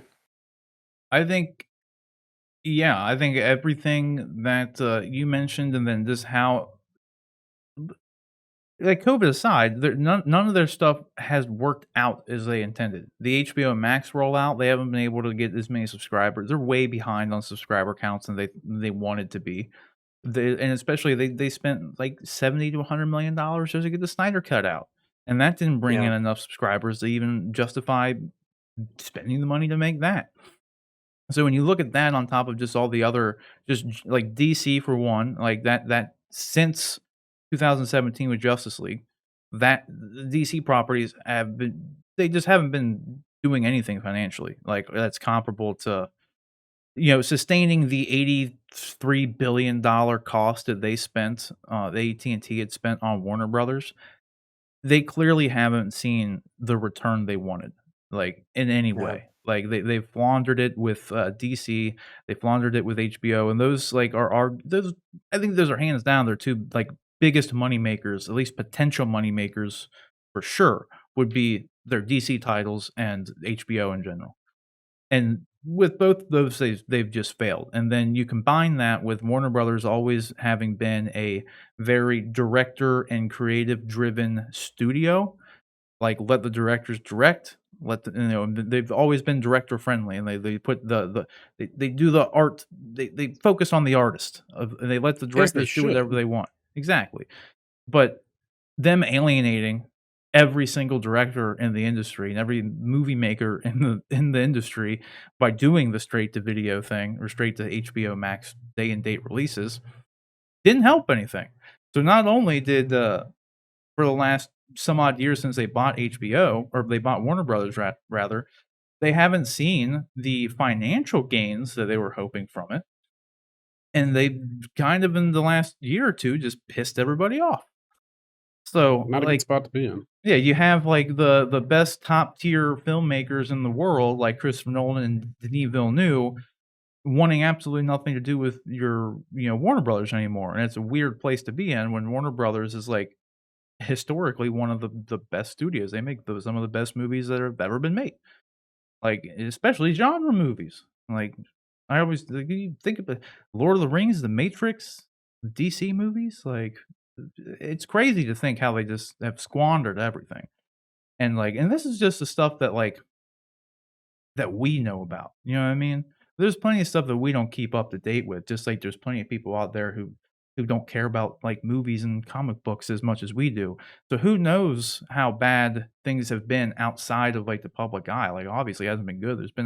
I think there was just an article out not too long ago talking about, I forget who was mentioning this, but it was someone working at Warner Brothers, who was saying that like some of the biggest impact they've had just with like trying to make any movies in general is that like a lot of the higher level executives keep getting swapped out. So like they'll go and like pitch a movie, start go to get in production on something, but then the person they were working with got fired or moved somewhere else, and now there's some new guy there, so they have to pretty much repeat the entire process all over again. Like this new guy didn't greenlight the pitch. They didn't have anything to do with your previous pitch, so it's like now you got to go and redo all the work, and they have completely different input on whatever to get the movie made. So like there's just been a huge issue with production from on the movie side of things just because of the turnover rate in their like C-level area. So it just hasn't been a good place to work. So, in a very long way to answer your question, yes, I do think it has something to do with that. But I think it's mainly just a combination of things that have just led to them essentially just wanting to cut their losses and get out. Because I think a statement was made by AT&T that they're one of the reasons they're doing it is they just want completely out of the entertainment industry, and so they want to go back to just being a telecommunications thing. That's like Yeah. that's what it is. Yeah. Which you're a telecommunications company anyway, and that's just where they want to keep it. And like I said, they floundered it. Both tries they had with entertainment, they effed up. They first did it with on a smaller scale with DirecTV, ended up having to sell that off as a loss, and now they're doing the same thing with Warner Brothers. So I think the more interesting question is where's AT&T going to be at in like 5-10 years? This is a lot of money they just kind of had to piss away. Like it doesn't necessarily work out to like because they bought Warner for 83 billion and then they just sold it for 43 billion. That's not a direct 1-to-1 40 billion loss because the money that they've made up during that time they've owned it, but it's still like, in the most simple of terms, they sold it off for half the price they bought it for. And then DirecTV was in a very similar situation. I think they ended up selling it for like 16 billion or something, and they bought it for closer to 30 or 40. I don't remember off the top of my head, but it was still like almost the same kind of thing. So they bought something for X price and had to sell it for 50% of what they paid. That's happened twice now. So I don't know. We'll just have to see. I'm curious if AT&T is still going to be a thing in 10 years, and I'm more hopeful as to what the hell DiscoveryBros is going to be in like Right. 5-10 years. Now I just want them to do DiscoveryBros though. So we'll just have to wait. So you guys have anything else you want to add on this one? We've been going on this one for a minute. Yeah. There's a lot to cover though. I mean, there's a lot to cover. The only thing we didn't talk about, and I can make it really quick, is it was also mentioned that they are getting rid of the AT&T is getting rid of most of the WB Interactive, the WB Gaming division, but they are retaining some aspect of it. And we talked about this on Discord where we both think the only thing they'll retain will be the mobile side. Any of the studios that focus on mobile gaming, just because of the synergy there between mobile gaming and AT&T, the phone business, the mobile device business. So Yeah, I'm trying to see if I can just pull up the article real quick because yeah, that was a strange. It was a strange article to come out because it came out around the same time as the HBO thing. I think I have it here. But it was kind of vague with there were no details. On this side, there's kind of no details with what exactly is going to be happening with this whole thing was like leaked. It wasn't AT&T didn't come out and announce this. This was leaked Monday, and then AT&T was kind of forced to kind of verify it later on that day. But all this was yeah, yeah. because in this article too, it's very vague because like the headline is more scary than the actual article because it says like Arkham and Mortal Kombat publisher WB Games reportedly being split up and buyout, which makes you think that like They're going to be both the still. titles are going to be like to somebody else, but they're just using them as examples of games that are being published by WB. So what's really happening, because there's no specifics, doesn't say anything that like the game studio that makes like the Arkham games is both WB Montreal and Rocksteady, and then Mortal Kombat is NetherRealm. None of those things are mentioned. Like none of those actual game developers are mentioned. It just says that They use the blanket term of Warner Brothers. yeah, they say that some are going to stay, some are going to go. And to my point with it, like the only thing I can think of is that they're going to maintain their telecommunications company. It would only make sense for them to retain mobile game developers. It would make absolutely zero sense for them to keep like AAA gaming companies that were licensed under like Warner Brothers Games, like Rocksteady and NetherRealm Studios and WB Montreal. Like, why would AT&T keep them? It wouldn't really make any sense because they're a part of like for instance the Arkham games in the end, and they're a part of the DC. Like in the grand scheme of things, it's a DC title. So and all of DC has been confirmed as a part of the sell off. So in no way could AT&T keep anything related to the actual Arkham series games. So by virtue of that, like Rocksteady wouldn't be under any sort of AT&T control. because they're making they're making the DC property game. And then it's kind of the same thing with NetherRealm. Like the only thing that makes sense here is I'm sure this will be cleared up further, but they are definitely just going to be keeping mobile game developers on the back end at all. It's the only thing that makes sense because they're going to be pumping out these their cell phones and their cell phone plans and all that stuff. So keeping some game developers, maybe from some of these companies, because I'm sure all of these developers have a mobile division for some of their games. So I'm sure they're probably just retaining some of that talent to just work for AT&T in their mobile development section, like whether it's for games, whether if it's just for programming, for dev, who knows? But it doesn't make any damn sense for them to keep Rocksteady, like, because they physically can't keep Rocksteady or WB Montreal, because for one, it's WB, like exclusively the WB Montreal part. But like I said, it's been confirmed that all of DC was included in the sale, so like that would include the games. Like you can't keep a Batman game if you're selling off DC. Right. So we'll have to wait for more news to come out with that. It's just kind of a vague thing. It's kind of a unfortunate situation too, where there's just like so little information about it, and then multiple places report on it, and they kind of make their own headlines on it, and it just kind of makes things very misleading. Because even in that article, there were people like going in and like correcting and giving updates with like tweets, like live since the article became public. We'll just have to wait and see, though. I don't think it's going to impact anything in relation to the actual gaming studios, though. I'm sure they're going to be fine. So we'll just have to wait and see. You guys got anything else you want to add? No. All right, we're going to move along then. So, guys, question is, what do you think about this, and which do you think is the bigger deal? Because, like I said, this story, the AT&T story, came out the day that our show last week went live. So, like last Monday is when all this kind of news dropped, and then the Amazon MGM stuff happened later on in the week. So, this is our first chance that we've been able to get together and actually discuss it. So, I think it's a win for both cases. So, I think it's a coup for Amazon to get the MGM titles, and I think it's great for everybody to have Warner now being owned or merged into a company whose leadership and primary drive and goals they're an entertainment company. Discovery's always been in the entertainment business.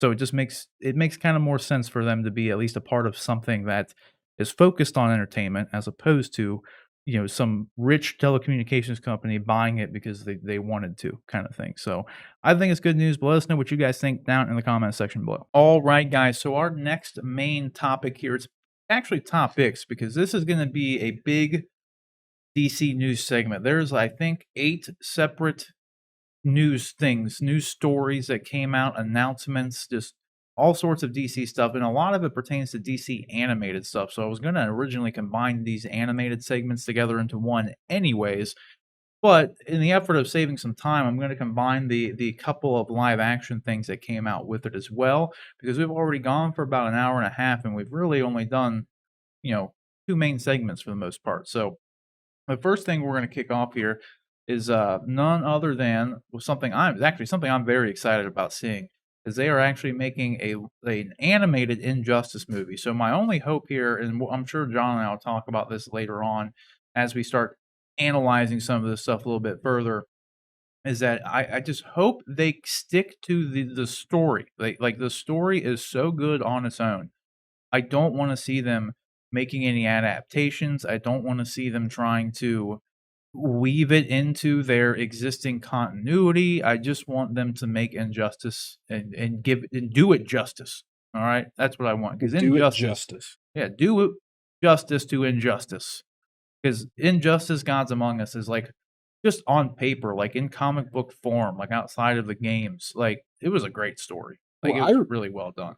I rewatched the cutscenes again, like as like a miniature movie from like the original Injustice and all that. Like, dude, that's some good stuff. It's a Like, great, I don't even yeah. care that much for like DC, and like that's good stuff. It's a great story in general, and that's the thing. Like they made a comic line for it, and like the comic itself was successful. Like outside of the game, the comic itself was successful. So like the story is there. They don't need to tweak it. Like I'm fine. Honestly, in the end, as long as they hit all the key plot points and don't change anything, I guess I wouldn't necessarily care if they weaved it in with their existing continuity to have it be an Elseworlds thing. But, like, so if they use the same character models, for instance, as their Superman from, like, Justice League War, that's their current, like, ever since Justice League War, that's been their continuity for their animated movies, and that's when, like I said, John and I will probably elaborate further on this because this we both agree and we've talked about it before. But with Hush, I think we talked about it on stream. But with their Hush adaptation, they wove it into the continuity of that Justice League War story, and it didn't really work as well as it would have if they just told the Hush story, like, on its own. Like it seems like they're doing with, The Long Halloween Part 1 and 2, like they had done with The Dark Knight Returns, and the Under the Red Hood, like, those were all standalone stories that they just told. And then, like, the first thing that they did with, weaving in new lore and shit was with, The Killing Joke, and everybody hated that, like, nobody liked that, no one asked for it, like, once they actually went into the Killing Joke stuff, it was good. Like, the first 30 minutes was pretty much just, like, was delete it and move on, like, 'cause it was just so useless and didn't add to anything, so that's my main thing is I just hope they don't, like, just don't fuck it up, it's already there, just make it good, like, honestly. Then we also have the return of Batman the Animated Series, and this is interesting in a lot of ways because, 1, Bruce Timm's coming back for it.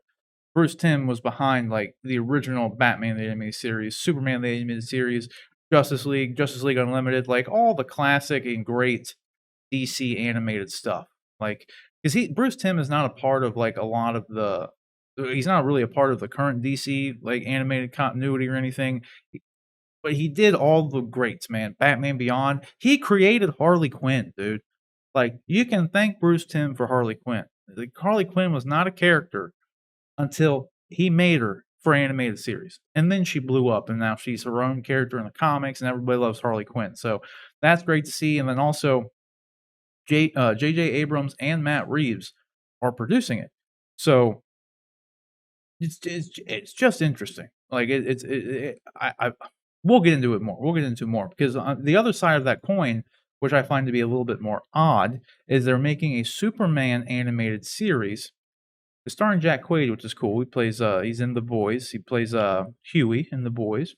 But he's playing, Clark in this what's said to be like a kind of like an anthology Superman animated series. So I thought it was kind of odd, like when I'm doing my quick thoughts on it, and we'll dive more into it, like I said. But it's kind of strange because the Batman animated series article kind of seems to indicate that. I mean, they brought Bruce Timm back to do it, so it's essentially going to be in some vein a continuation of the Bruce Timm verse.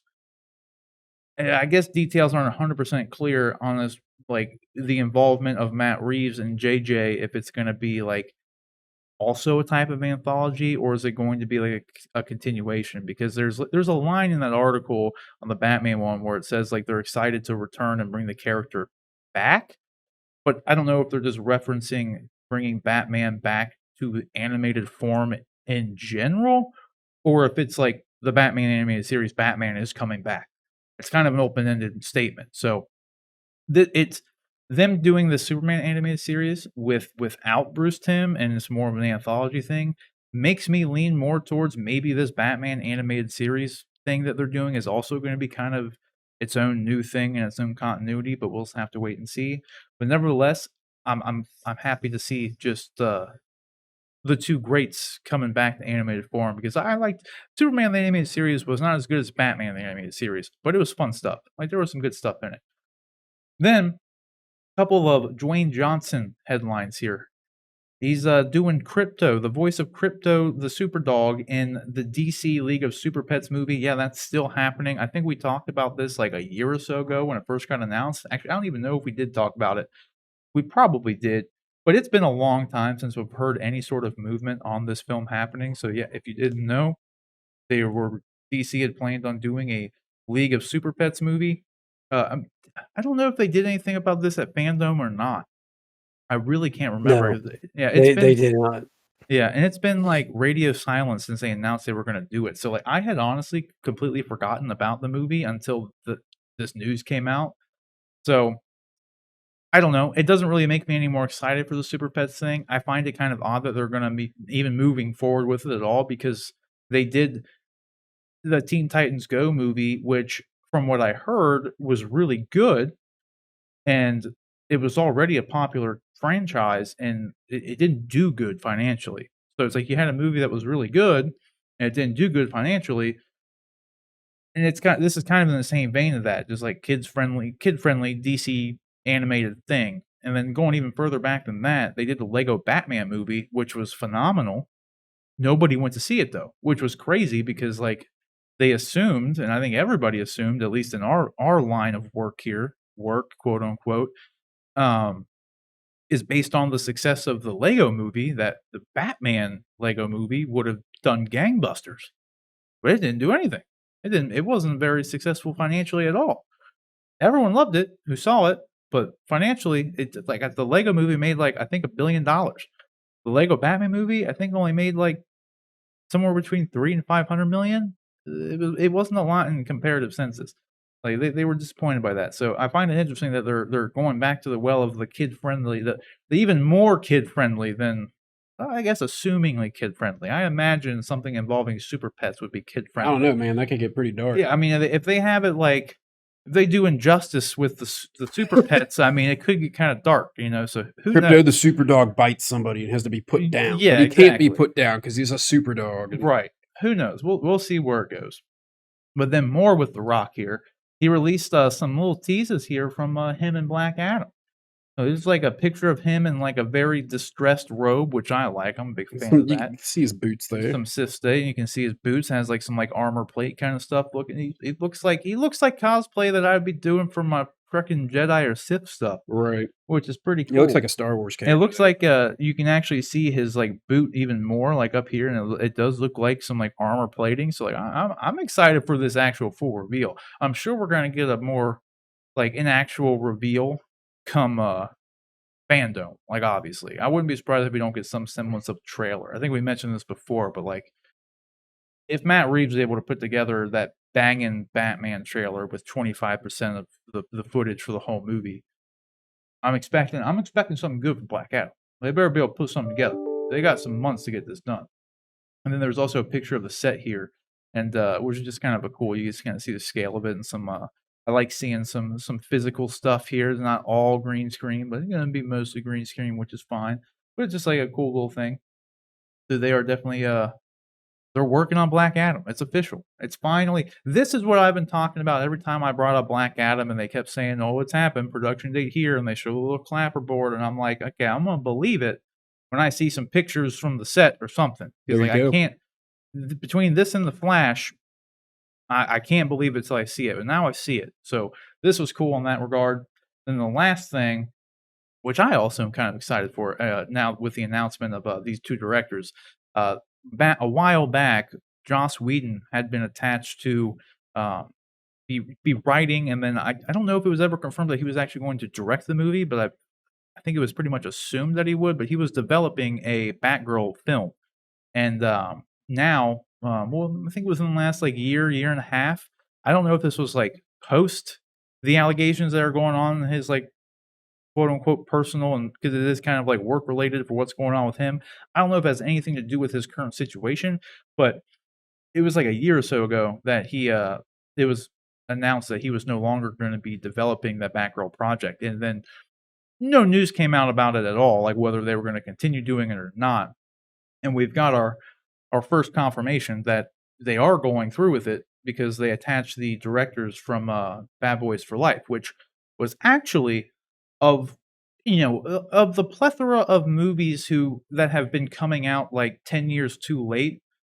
Bad Boys for Life was one of the better ones in my opinion. Like I think they did a good job. Like these two fellas did a good job making that movie, but like as far as that movie even goes, like it was pretty good.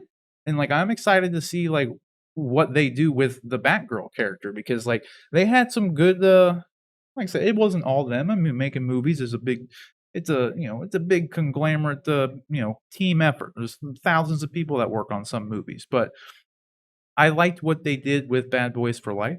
So I'm definitely curious and kind of excited to see what they're gonna do now with I mean, Bad Boys for Life was a pretty big property, IP wise, so they're kind of exposed to it, like making like a big budget movie. But I'm excited to see like I imagine this will be bigger budget than even Bad Boys for Life was because it's DC. So who knows though? This is we could say, well, this is Warner Brothers, so who knows? But now Warner Brothers, like soon to be under new leadership, as we talked about earlier, things could be looking up. So I'm definitely excited to see this. An interesting choice. I'm more curious if this is going to be one of those movies that Walter Hamada had mentioned. You know, they're going to be making some things for HBO Max and they're going to be making some things for theaters. Curious as to where this falls in line. Because I think this would be a perfect one to actually try the HBO Max route. And then if it does good, then, Batgirl can have like a full release for the next one or something. But like, who knows? I'm excited with these two guys attached. So Rob and or Rob. Rob, what do you think? Well, let me repeat myself here. No. Rik and Jon, well, what do you guys think about all these news topics here? Is there anything that you want to like we'll start with you, Rik. What do you want to talk about here? We'll kind of isolate something out for you. Not being the biggest DC fan, I don't have a whole lot to say, but I think the Injustice thing will be cool. You know, like I said, I enjoyed the cutscenes and the game was pretty nice as well. And what it sounds like, the story is pretty good too.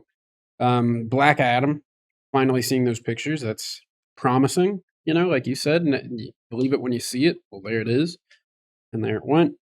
But Hey, it hadn't went yet. yeah, it hadn't went yet. Ain't but no, going nowhere. I think it's cool. I mean, I'm not as into like the animated stuff necessarily. If I had to like put my finger on things, but I think the Injustice thing will be cool, and that's animated technically. So Yeah, that's good. For anybody, I'll give a quick overview for anybody who's not familiar with the DC, like the Injustice story. Like, quickly, essentially, the Joker makes Clark, Superman, think that Lois Lane is Doomsday, so Clark ends up killing Lois Lane because he thinks he's attacking Doomsday. And this was all orchestrated by the Joker. And then come to find out, though, she was pregnant with his kid. So not only did he kill Lois, his wife and whatnot, he killed his unborn child. So then, like, Batman is with the Joker. He's, detained or whatever. And, oh yeah, by the way, too, the other thing he did was, this is classic comic book stuff, is if Lois Lane's heart stopped, a bomb was triggered in Metropolis. So not only did he kill Lois, he killed tons of people in Metropolis because of course he did. It was, very comic book plan there. But that's what happened. So he kills Lois, kills unborn child, triggers a bomb to go off, kills a bunch of people. He kind of goes ape shit, and he goes to where Batman is holding the Joker, and he literally goes there and rips his heart out. Or does he just punch straight through his chest? I don't remember which one it is. He punches straight through his chest. Yeah, so then that sets off the whole story in that Superman has a rethink of how he should be doing things, and he says, we've been too easy on these people. Had we, had I been more of a dictator and just ended this and nipped it in the butt, this whole cycle of shit wouldn't, keep happening, Bruce. Because how many times has Joker been out? Like, if we would have ended him years ago, this wouldn't happen. Then that leads to Injustice. So there's a lot of people who end up siding with Clark, and they become more of a dictatorship rule and just kind of killing people and going about their day. But then there's a resistance led by like Batman, and it's really cool because like kind of like in the Nightmare scene and the Snyder Cut stuff, Batman's squad consists of a lot of villains. Like Harley Quinn's like his go-to, and this is a lot of cool stuff like that. It's a really cool story.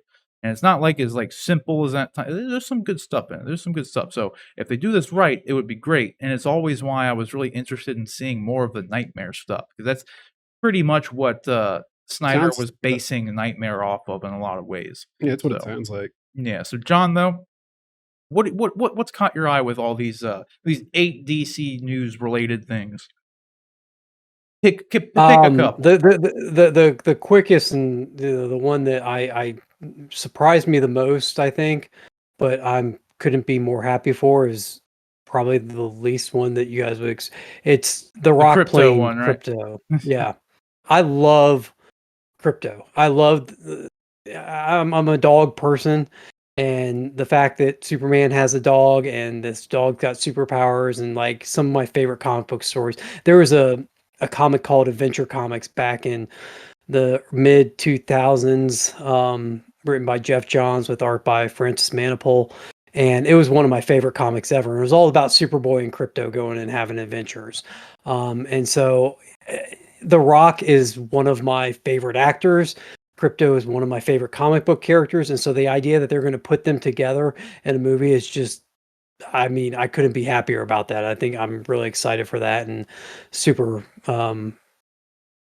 I guess pun intended, super happy that that's what they're going to do. I hope it's something a little more serious than this one that you've got on the screen here. I've always been a that show bigger was fan of fine. Ace personally.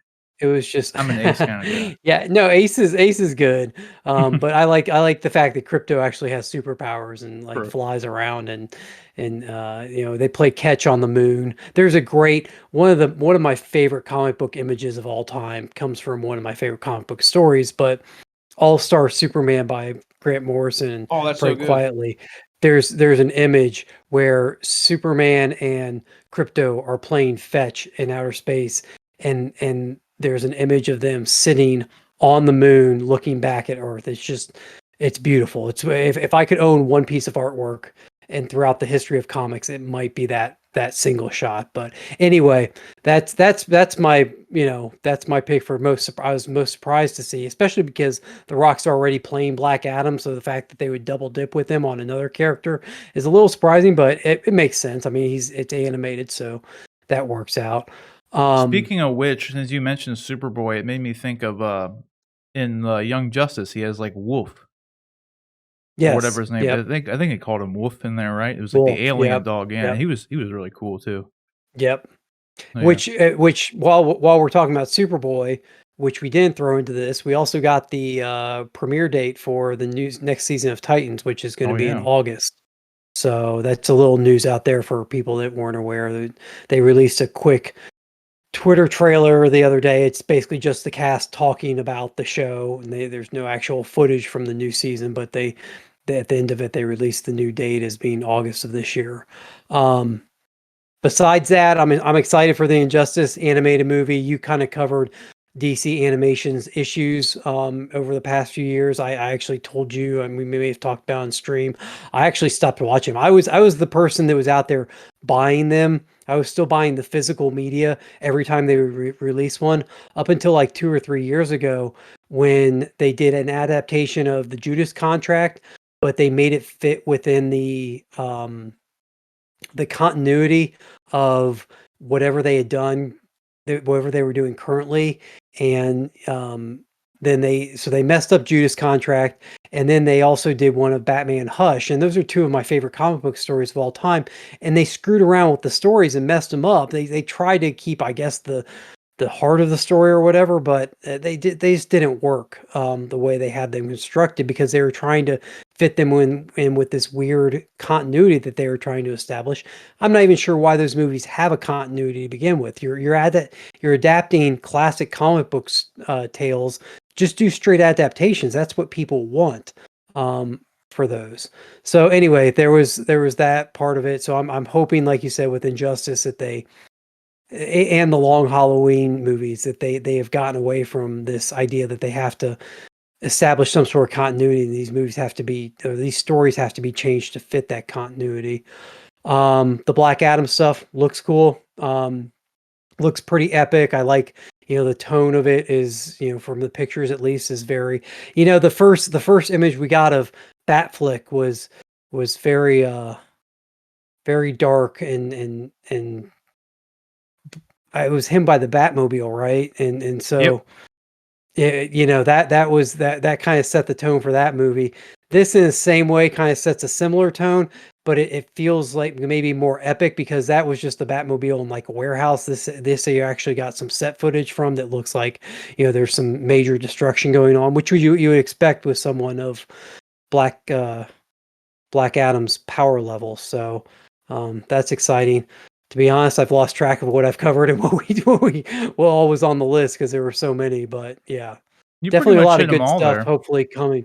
Definitely, yeah, definitely a lot of good stuff coming from DC that I'm excited for. Hopefully Oh, they the only thing you didn't talk about was the actual Oh, animated series Batgirl stuff. Well, and Batgirl, but you didn't talk about and Batman the Batgirl, animated yeah. series, the Superman the animated. But real quick too, because you brought it up with the animation thing and everything, like, it looks like I think I mentioned this when we were talking about it before, but the animation style and the character models for The Long Halloween, which is one of the newer ones coming out, is completely different than, like, their existing continuity for, like, the DC stuff. Like, Yes. like, the animation style is different, they have the different voice actors, like, my boy Jensen Ackles is actually playing, Bruce Wayne Batman, 'cause he did play Red Hood and Under the Red Hood, but now he's actually playing, the voice for Batman on it. So and that's what makes me think that, hopefully with Injustice, they'll do the same because it seems like they're doing, like, a true adaptation for Long Halloween, as opposed to when you look at, um, this, for instance, this I pulled up the comparative here. Oh, we gotta look at Liberty Mutual first. Oh, god damn, why the Freaking ad have emu. I didn't get an ad when I brought up the other one, but as you can see here, this is the Hush film from the Hush film, and they use the character model and everything of the Superman from, like, Justice League War, keeps the Yeah. same animation style and everything along those lines, so like we both kinda said, like, I hope they just keep on the route of doing, just adapt to what's already there. Don't integrate it, Yep. which with Injustice, I could actually see that one working, like, if you did wanna integrate it and just make it like because it's gonna inevitably be an Elseworlds kind of thing. Like, so they could use the character models and the voice actors, but you have to tell the story, you know what I mean? So, like, yeah, I guess it really wouldn't matter if they did this one particular thing for Injustice, it wouldn't matter, like, in all honesty, as long as they do it right. But I'd still rather them not, because Kevin Conroy did the voice for Batman in those games, so I'd rather them just bring Kevin Conroy back to do that. And they also had, what's his name? Daly. What's his name? Chris Daly, whoever does Superman's voice, forget his name. He was doing Superman's voice in that too, so I'd rather them both Is it come back. Tim? Tim Daly, yeah. Tim Daly, I believe. Yeah. Yeah, so nevertheless, go on though. Go on though, John. Which one did you wanna talk about? So, well, since we're on animation, I'll touch on the other two animations just real quick. I think the Superman show looks interesting. I'm hoping that it's good. Um, I'm also kind of, as a parent now, I'm hoping it's something I can watch my with my son. Like I wouldn't mind if it skews towards the younger kid demographic because um that's the as much as I like Batman the animated series and it works for kids, I think it works for kids once you get, 6, 7, 8 years old. We don't have a lot that's for the really young kids as far as superhero shows right now. I mean, you've got stuff like Paw Patrol and Marvel has a like superhero squad show that's actually pretty good that I can watch with the younger ones, but I'm hoping maybe the Superman show skews a little bit Dude, younger on now the that younger you side for mentioned that. that, I actually thought the very same thing. When these things, got announced, I thought to myself, because one of them says, like, I think it was in the Batman article, one of the people attached to it, I think it may have been Bruce Timm, said that, they're excited to bring it back. It made me realize that, yeah, all the stuff that I watched as a kid isn't even a thing anymore. Like, there's nothing out Yeah, there like, what's out there to get new viewers, like, yeah, introduced to these characters? There's nothing there. sure. Justice Everything's League is gone. Like yeah, they just, all of yeah, it. yeah. Once So that animated series went away, they've dabbled in it. They've had a couple series over the years, but they haven't had anything that really established itself, and they definitely haven't had anything to get like my kid. I don't. There's nothing. I had Super Friends when I was growing up. Like I could turn that on and like, he could watch. And I was actually planning on one day, hopefully introducing him to Super Friends. And I had the stupid DC Universe subscription, which had all that.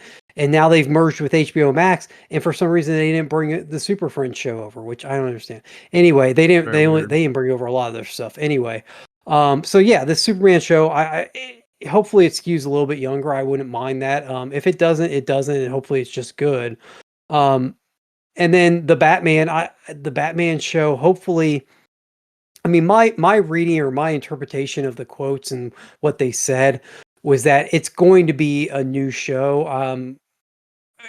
They've got they've got Bruce Timm involved with it, but it's also J.J. Abrams and Matt Reeves. I believe. He said this new world in the end of the Yeah, quote. see, So he said bring this character back. I think he just was referencing bringing the character of Batman back to animation. right. I think we'll definitely get, tonally, I think Bruce Timm will probably bring. But there was a lot of Alan Burnett, Paul Dini, some of those guys from the original Batman at BTAS show. I don't know if they'll be brought back in. Without their involvement, I would be surprised to see them just restart BTAS back up. But hopefully this will, still. I have a feeling it'll be good. I'm wondering if it is an anthology show, if this won't be part of Matt Reeves' world building for the new Batman movie. That's what I was If there curious won't be too. if there Yeah. won't be episodes that tie into that. Some people may remember this, but they did a anime Gotham Knights. multi Gotham Knights thing that tied in with the Dark Knight movies back in the day, which is actually pretty good. But they haven't really done anything like that. I'm curious if this is going to be that sort of thing. J.J. Abrams' involvement was kind of surprising for me, unless it's going to tie into, unless this series is going to be like all over the place and tie into, it's going to have like some of its own continuity with the Tim stuff, some of the Batman movie, Matt Reeves Batman movie stuff, and then maybe J.J. Abrams Justice League Dark stuff. Maybe it's a way to introduce some of the Justice League Dark components. I I don't hope know. that's still happening. Yeah. It's kind of crazy to think of what all they could do with this show. I But think hopefully it's good. not to interrupt. I think No, the no. J.J. Abrams involvement has more to do with like J.J. and Matt Reeves have known each other since Cloverfield. And Okay. because JJ produced the movie and then like it came I was like I don't even know if it was Bad Robot yet, but he was behind Cloverfield, but it was Matt Reeves's movie. Like he made the movie and Well, and everything. And then JJ yeah. signed this big exclusive deal with WB. So I think and now that Matt Reeves is doing Batman, it may have just been like a circumstantial thing to where it's like well, why don't you guys like it feels like lately that JJ's been attached to like he was attached to Justice League Dark, now he's attached to a Superman thing, and now he's attached to this Batman thing. So it's like part of it seems like they're just trying to get their money's worth out of JJ. And like Mhm. our DC shit's dead. Why don't you help that? Like which isn't a bad thing, but like I'm curious to see what him and Reeves' involvement like really will be. Like you said, is it gonna tie into the Batman in any way? Like what is it? And is Justice League Dark still happening? Because like I really would like to see that happen. Like that I like Yeah. that stuff, So that's like Yeah. Doctor Fate, Zatanna, and you know, Constantine shit. And I like that stuff. Yep. So but go Yeah. on, sir. Um, well, and in this quote in this article here, JJ isn't quoted, so we know how they like to throw around executive producer titles onto things, and the people with their involvement is kind of questionable as to how much it actually is. So Very we'll nebulous. see if that actually comes to fruition, how much he actually does involved with this project. And then finally, Batgirl. I'm fairly certain, I'm like 99% sure that Joss Whedon was removed from the Batgirl movie within months of 2017's Justice League. I think that the failure of that movie, like they quietly dropped him from that project, or he quietly left that project right soon after Justice League came out and all the bad publicity of how poorly the movie did. So there was that part of it. But I'm excited. I actually hope this isn't an HBO Max release. Unless they're gonna do like box office quality films on HBO Max. If they do that, then great. But I don't want them to shortchange Batgirl just for the sake of getting it onto HBO Max. Like if they were going to do a Batgirl TV show, that's fine. If you want to do a series and throw it on HBO Max, great. If you want to do like I don't know. I just think Batgirl is one of my favorite characters. I mean, obviously the Batman family, all of them I really like. I think she has a lot of potential. Um, I they've had success with Wonder Woman. Disney's got Captain Marvel, and then they've got Black Widow coming out soon. DC could really expand its female superheroes, in a big way by starting to introduce some of these people, some of these other characters, and I think getting Batgirl to the screen is kind of a natural one. I think a lot of people enjoy the Batman movies, obviously, and just just using a character that's Batman-esque would draw people in. So I hope that they go that route with it, and don't limit it to just a HBO Max release. But we'll see. Yeah, I hear you. The one thing I would kind of hope they do with the HBO Max stuff, like, because I could see it both ways. I could see Batgirl being kind of a derivative character, and they're kind of unsure of its box office success, especially with the history of DC's box office right now. Like, I could see them not wanting to take like a risk on, like, even like Blue Beetle. I could see them actually doing an HBO Max with, even though I'd much rather have that go straight to theaters, like especially Blue Beetle, because I Yeah. think Blue Beetle has a ton of potential, but I would honestly rather see them do like the reverse and say, let's make this Batgirl movie, and instead of killing it when it's not successful, if it doesn't hit the box office you want it to, do another movie but put it on HBO Max and try to continue grow the fan base more, or make it a series on HBO Max. Because like, if you know your Yeah. movie's good, then keep it going. Like Shazam, for instance. Shazam made like 400 million. Like, it was very low grossing, but they know it's good, so they're making another one. Like, and if they Yeah. just do the same thing with their lesser known characters, like, just give it time to grow, man. Especially Right. now with like The Rock coming in as Black Adam, it's only going to make the interest for Shazam go up even higher. Well, yeah, So like, and it wouldn't happen if it wasn't The Rock coming in to do that. I don't feel like. I mean, well, he's since Oh, has a yeah. huge part of that. yeah, exactly. And like, since Shazam was actually good, like, they're putting the money behind it to make another one. Yeah, it It's just like, seems like Black Adam's going to be really dark, and Shazam was very like lighthearted and like kind of funny, you know. And well, that's what makes it so interesting. it's like They're- you're going to have they're two this opposite super sides of the dark, coin. like heavy character up against like a dude who's basically a kid.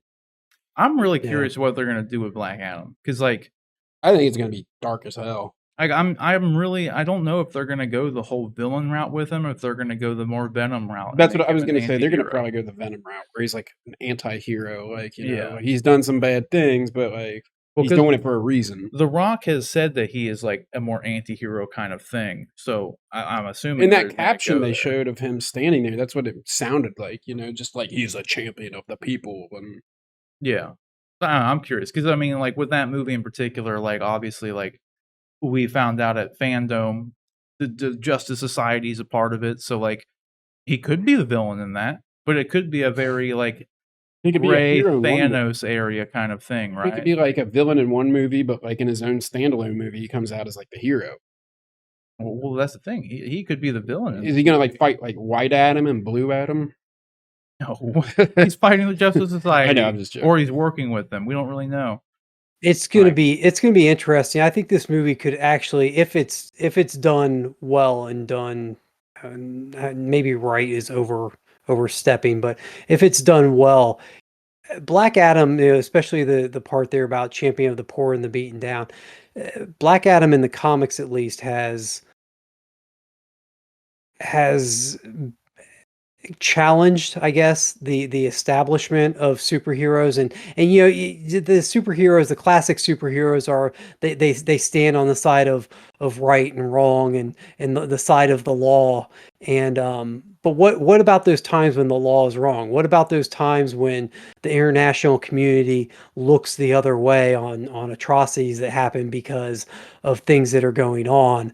And Black Adam could be the guy to come in and challenge, the idea of superheroes always do what's right and always follow the law. I know Batman is that way to a certain extent, but Batman's more of a street level kind of urban character. When you're talking about, Superman, where, he's more, he doesn't, He's on like a galactic scale. he's not going to fly into a foreign country and dismantle a established government, even if it's oppressing its people, because that would upset the balance of the world, and upset in the sovereignty of that nation.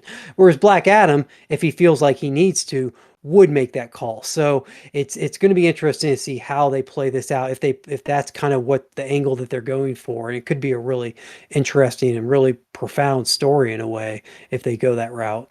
Yeah, like the Punisher with superpowers. Right. That's like Right. how Yeah. I would look at it. Because Yeah. Punisher's pretty dark. Like, But Yeah, the the Punisher Punisher. going after even going after like police forces and stuff too that are Yeah. not just criminals, not just bad, not just like Black Adam's not just going after terrorists and gangs. He'll go after like actual established governments and be Yeah. like, you're not treating your people right. one little Exactly. thing I wanted to add in, just because I saw this and I thought it was very true and funny. You know, you just mentioned like Punisher going up against like police forces and stuff like that. It's funny to me that so many different law enforcement officers nowadays have actually adopted the Punisher logo as like, you know, just like Blue Lives Matter, Punisher skull kind of thing. And it's just like, do you know who the Punisher is? Like, Oh, I know. it's you're like, Yeah. do you know what it's about? Marvel actually at one point Marvel actually was trying to There's a guy at pull my some of gym. those things from those, but yeah, it's become synonymous with law enforcement in a lot But of there's a guy at areas. my gym that wears like a Blue Lives Matter shirt, you know, and it's got like American Yeah. flags on the sleeves and it's got a Punisher skull. And I'm just like, you don't understand this, do you? You just think it looks cool. Like, Yeah, exactly. They think it's the kind of thing where It's it's like, like, I'm well, the it's just a Punisher. cool skull. It's like, yeah. It's- it's like a swastika, man. Like, you know, like you might like how it looks, but there's a meaning. There's a meaning behind the yeah, swastika. it's not just a picture. It's Yeah, like, it's a logo that stands for something. and it sure as hell doesn't stand for police officers. No, it's not. It's not a very for the people kind of logo. It's the No. opposite of for the people. It's It's just the opposite of public service. When that's you're a using random thing for the me to Punisher. yeah, like, and that's a random thing for me to bring up, but I just thought it was funny with what John mentioned. No, that's true though. But yeah, that covers. I think that pretty much covers the DC stuff. Yeah, you guys got Yeah. anything else you want to add? All right, well, guys. Excited.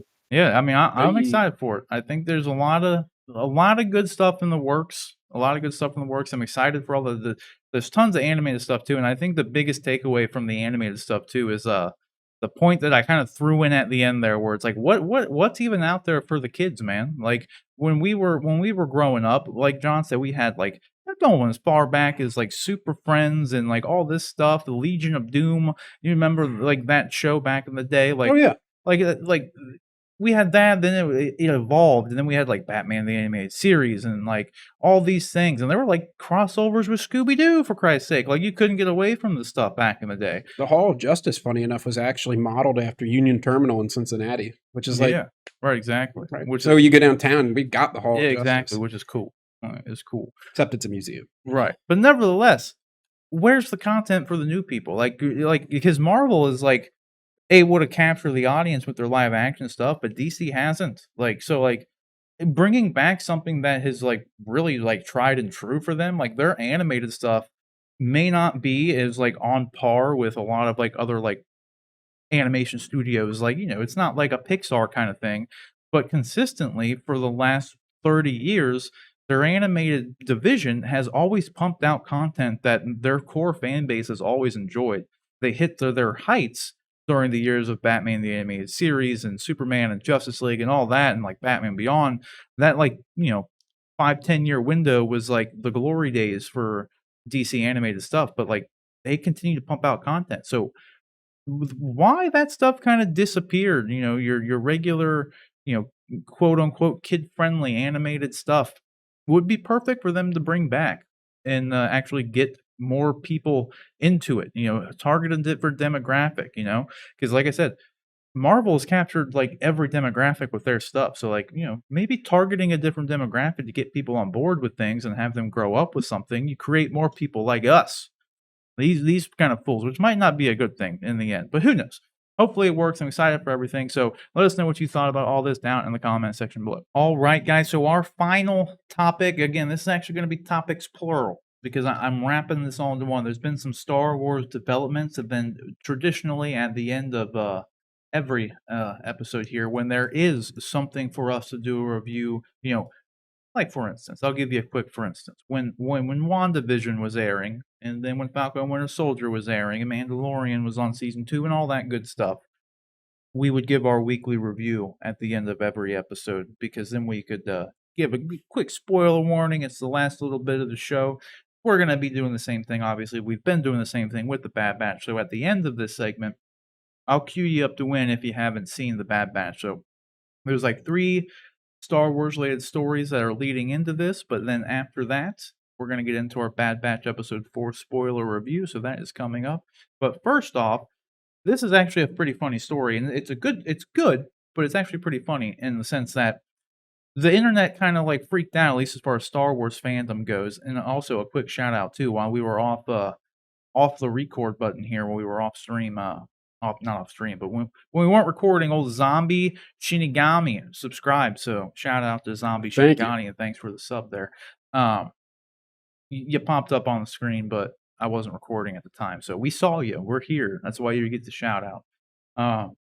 But Dave Filoni, everyone freaked out because our boy Dave Filoni, and if you don't know who Dave Filoni is, you're obviously not a Star Wars fan, so I'll fill you in on it. But he was pretty much the closest thing that you would have as an apprentice. Like, you know, how back in the day you'd go and try to be a leather worker and you'd have like a master leather worker, and then you'd have your apprentice and you'd do an apprenticeship and then you'd get the job. And nowadays that's called a master's degree and you got to spend $50,000+ on He it, was you a know. Padawan, is what you're saying. A Padawan. That's a good way to put it in Star Wars terms. He was the Padawan to George Lucas as the Jedi Master, or the Sith Lord. Rule of 2 would also fit because there's only 2 people who know Star Wars to that degree, like to any degree. Like is George Lucas and Dave Filoni. Those are the 2 guys. You don't know nothing. You don't know nothing. I don't know nothing. We wish we knew something, but so Dave Filoni has pretty much since the prequel era. It was really it all happened. He's told the story before, but it all happened when they decided to develop the Clone Wars animated series. He ended up getting that job, meeting with George Lucas, but then from there on out, he was under his direct.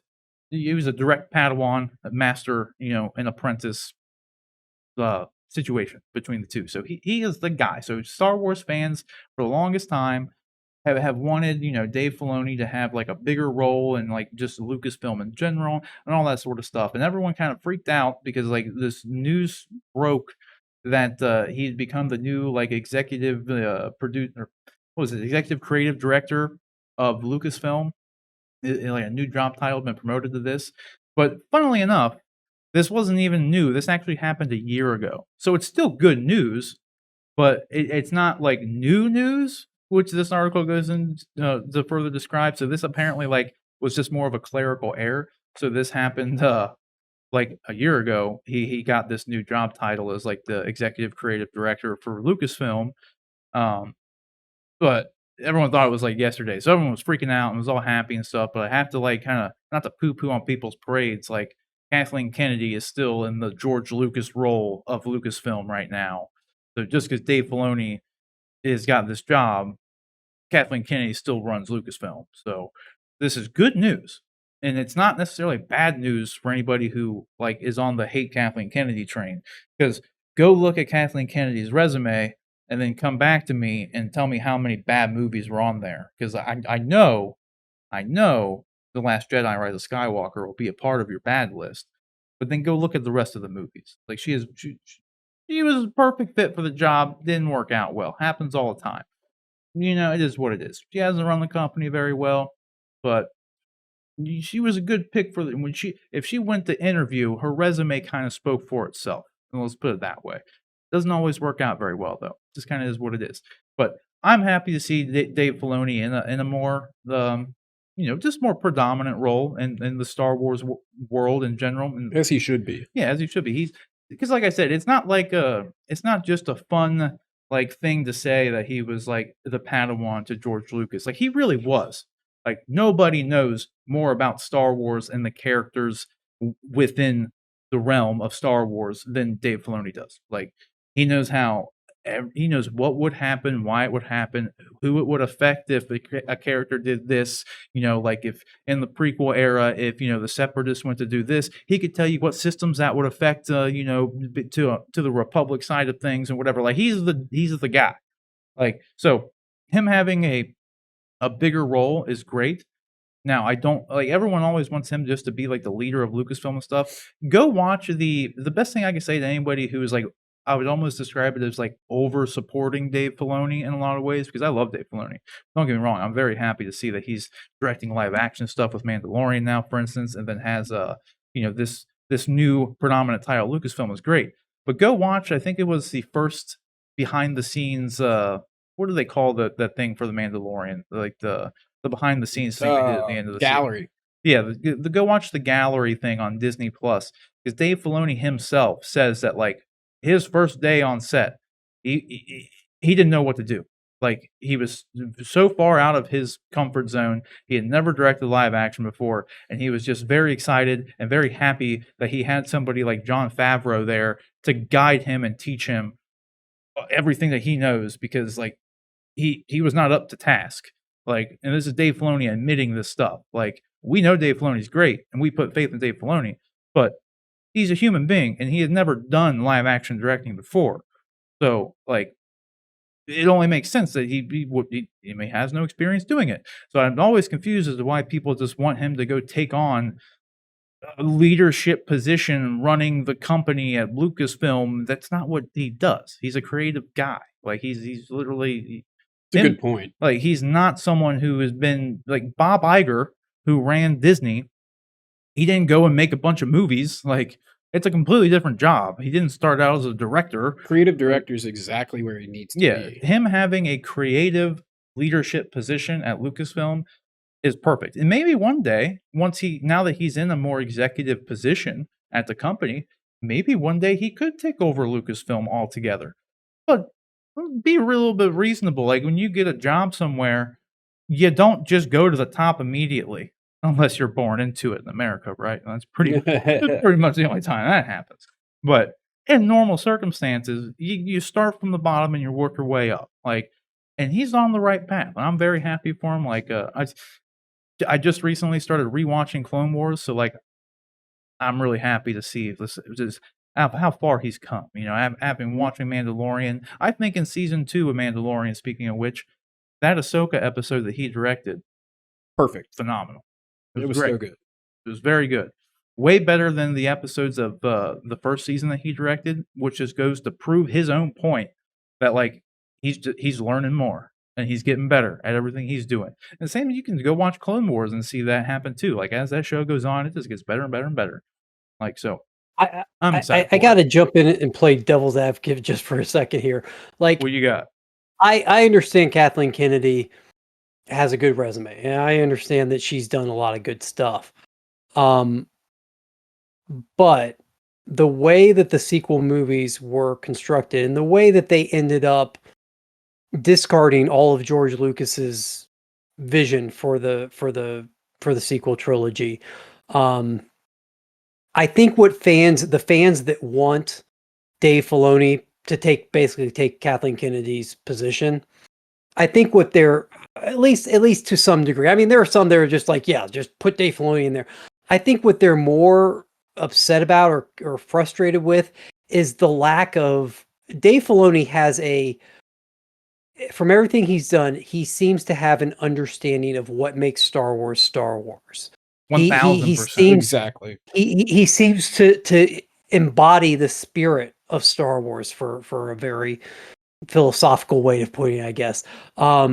Kathleen Kennedy doesn't. Kathleen Kennedy seems to be an executive who looks at things like market trends and market data and constructs things that appeal to a wide audience and which I understand from Disney side. Yes, we want somebody in the position that's going to give us the best chance at making the most amount of money from this franchise. Oh, hold on though too, because I know we were going with that. I just want to add, when George Lucas sold Star Wars to Disney, it was in his clause, his demand was that Kathleen Kennedy runs Lucasfilm.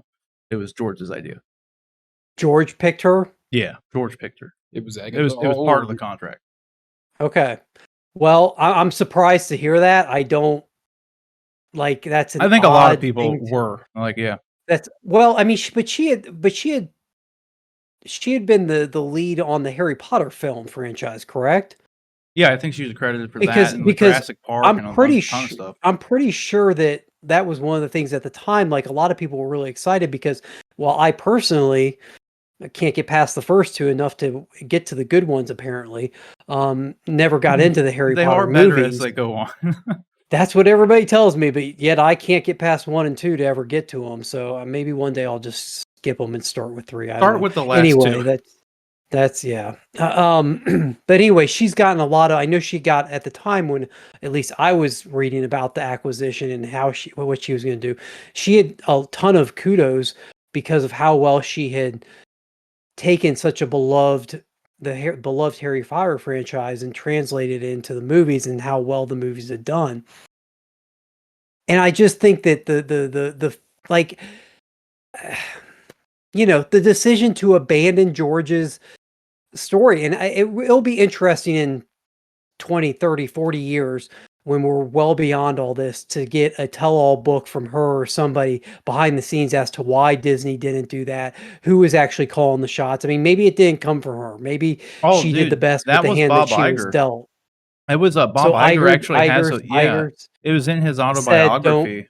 Yeah. he said don't do the George Lucas stuff. Yeah, it was in his autobiography. He instructed her. Okay, so I mean maybe that's where the blame for a lot of this does. Maybe she did the best with the hands that she was dealt. But I think it's more the fans that are calling for her to be removed and Filoni to be put in her place. I think they want somebody that embodies the spirit of Star Wars, just as Kevin Feige seems to have found the spirit of the Marvel universe, and he's the head. So, while Filoni may not have the executive experience that you would hope for in that position, I think the feeling from a lot of fans is that, and myself included to a certain degree, is that Filoni seems to get what makes Star Wars, and I wish that there was somebody like him.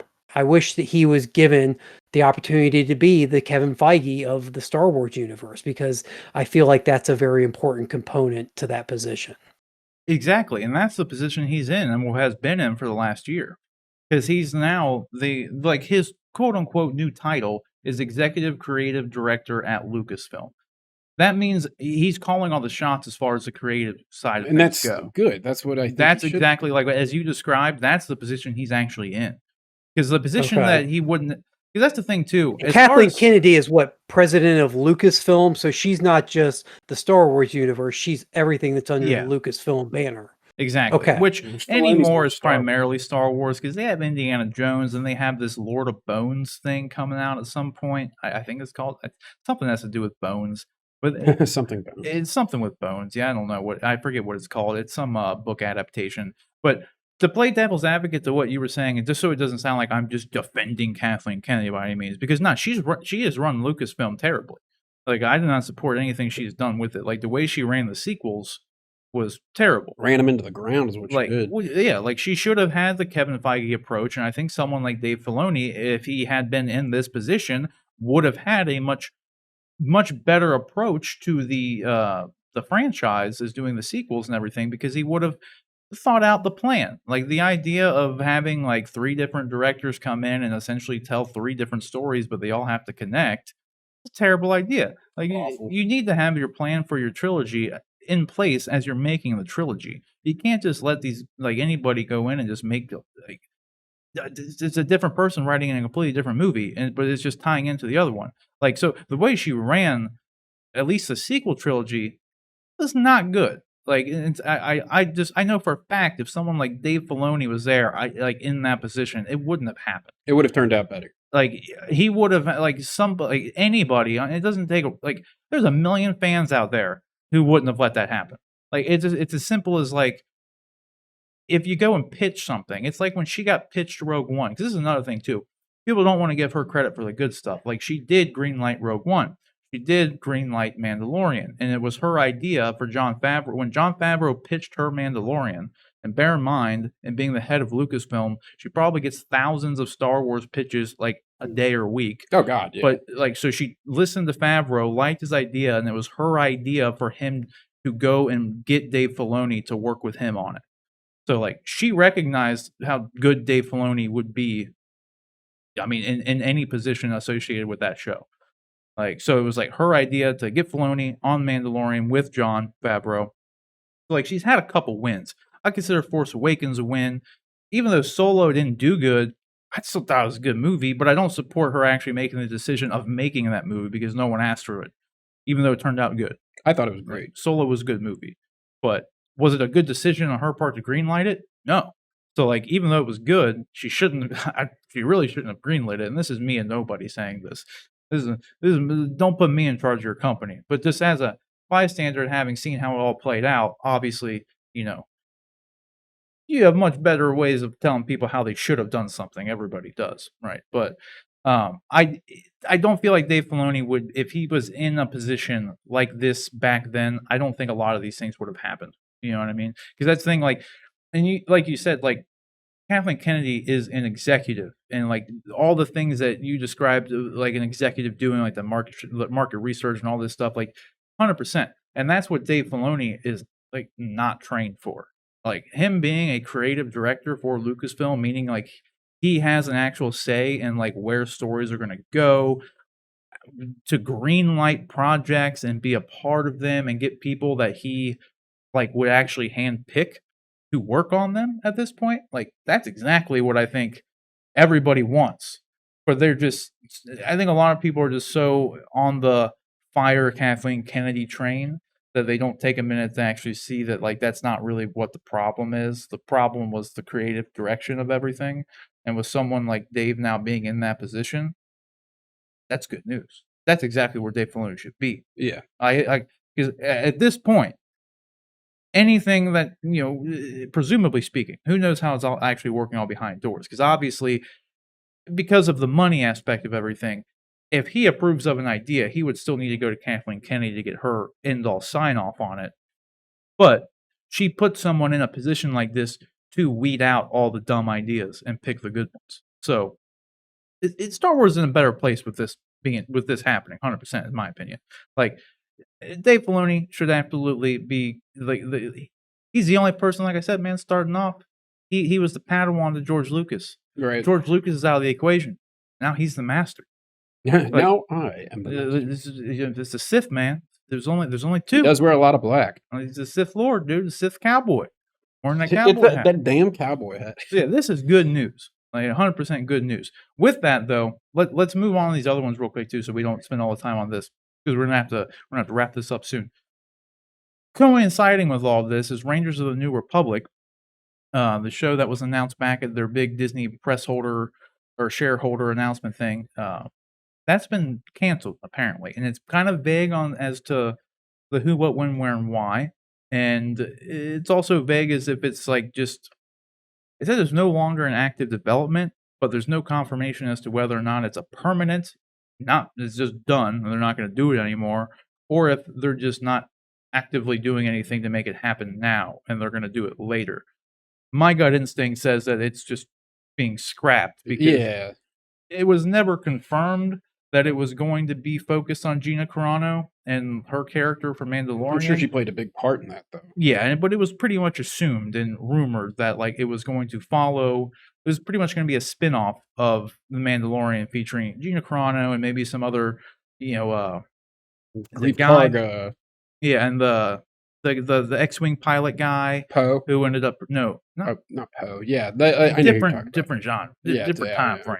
The dude from that Canadian sitcom, the Kim's Convenience, the guy who flew in and then like at the end of one of those episodes, he like gave her the Ranger badge thing. That guy. It was presumably going to be like focusing on people like them, and then maybe Bill Burr's character or something along those lines.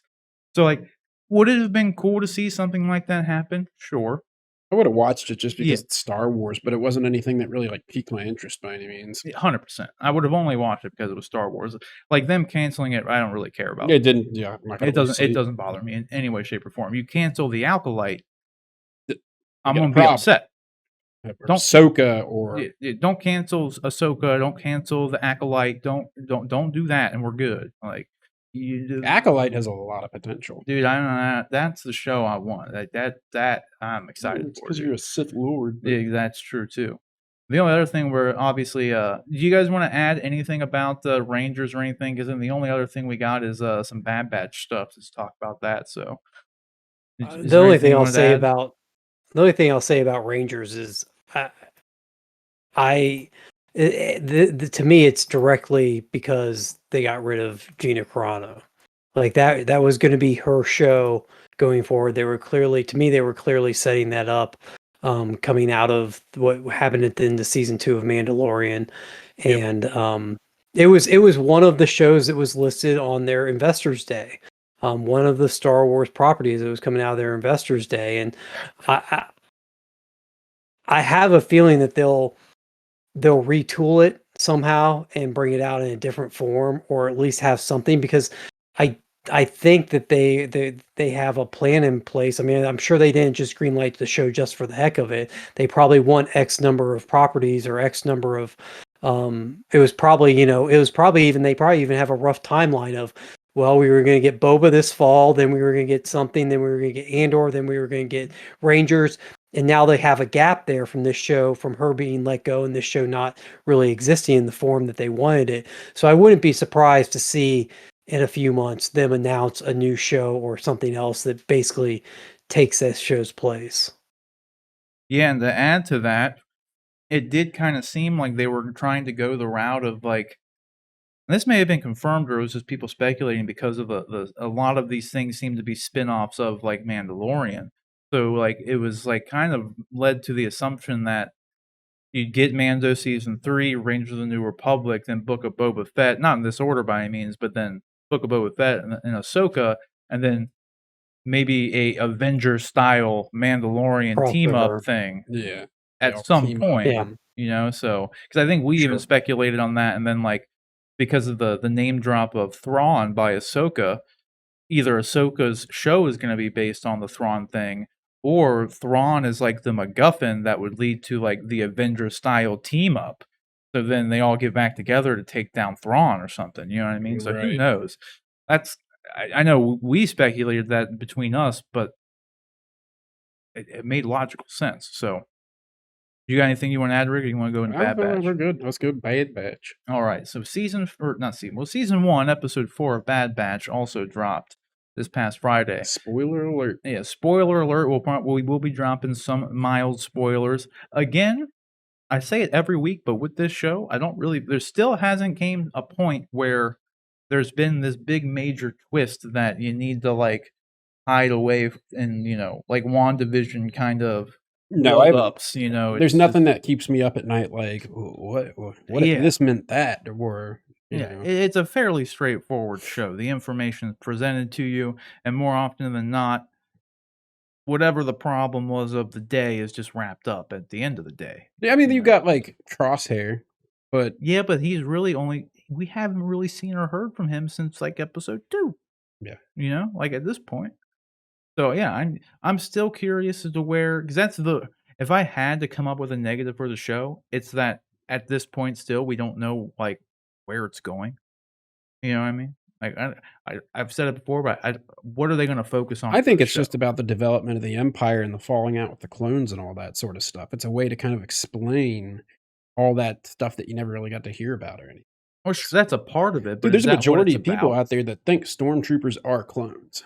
Right. Like, it's so That's the thing. That's a part of it, but I don't know. Like they're not focusing on that, so like it's only 4 episodes in, so it's hard to say. But given the fact that the first episode was like the length of 3 episodes, you could almost say that we're what, like 6, 7 episodes in, at least as far as timing goes. Even though the first episode covered one kind of story for the most part. That's the thing I'm just curious about because there's like all these rumors of like people thinking like, and you said it a couple of times that Omega's force sensitive or like the Kaminoans are going to be making or like trying to make like a force sensitive clone so they can make the clone army more relevant and like people have been speculating that like could be the birth of Star Killer and how he's going to be brought into canon. And I think all that's just really out there. Like I could see them wanting to make a Force user because that's the thing too. These theories kind of collide with each other because if people think Omega is a Force user, then why do you also think the Kaminoans are trying to make a Force user if they already have one? Doesn't really add up. no. Like because it's like the same people are talking about these things, and it's like, why would Starkiller be made like as a clone but not exist as a person? It's just weird. Like Starkiller would have to exist first, and then like in the original lore for Starkiller, they tried cloning him like 1,000 times or something, and it all failed, and it finally worked, and that was Force Unleashed 2.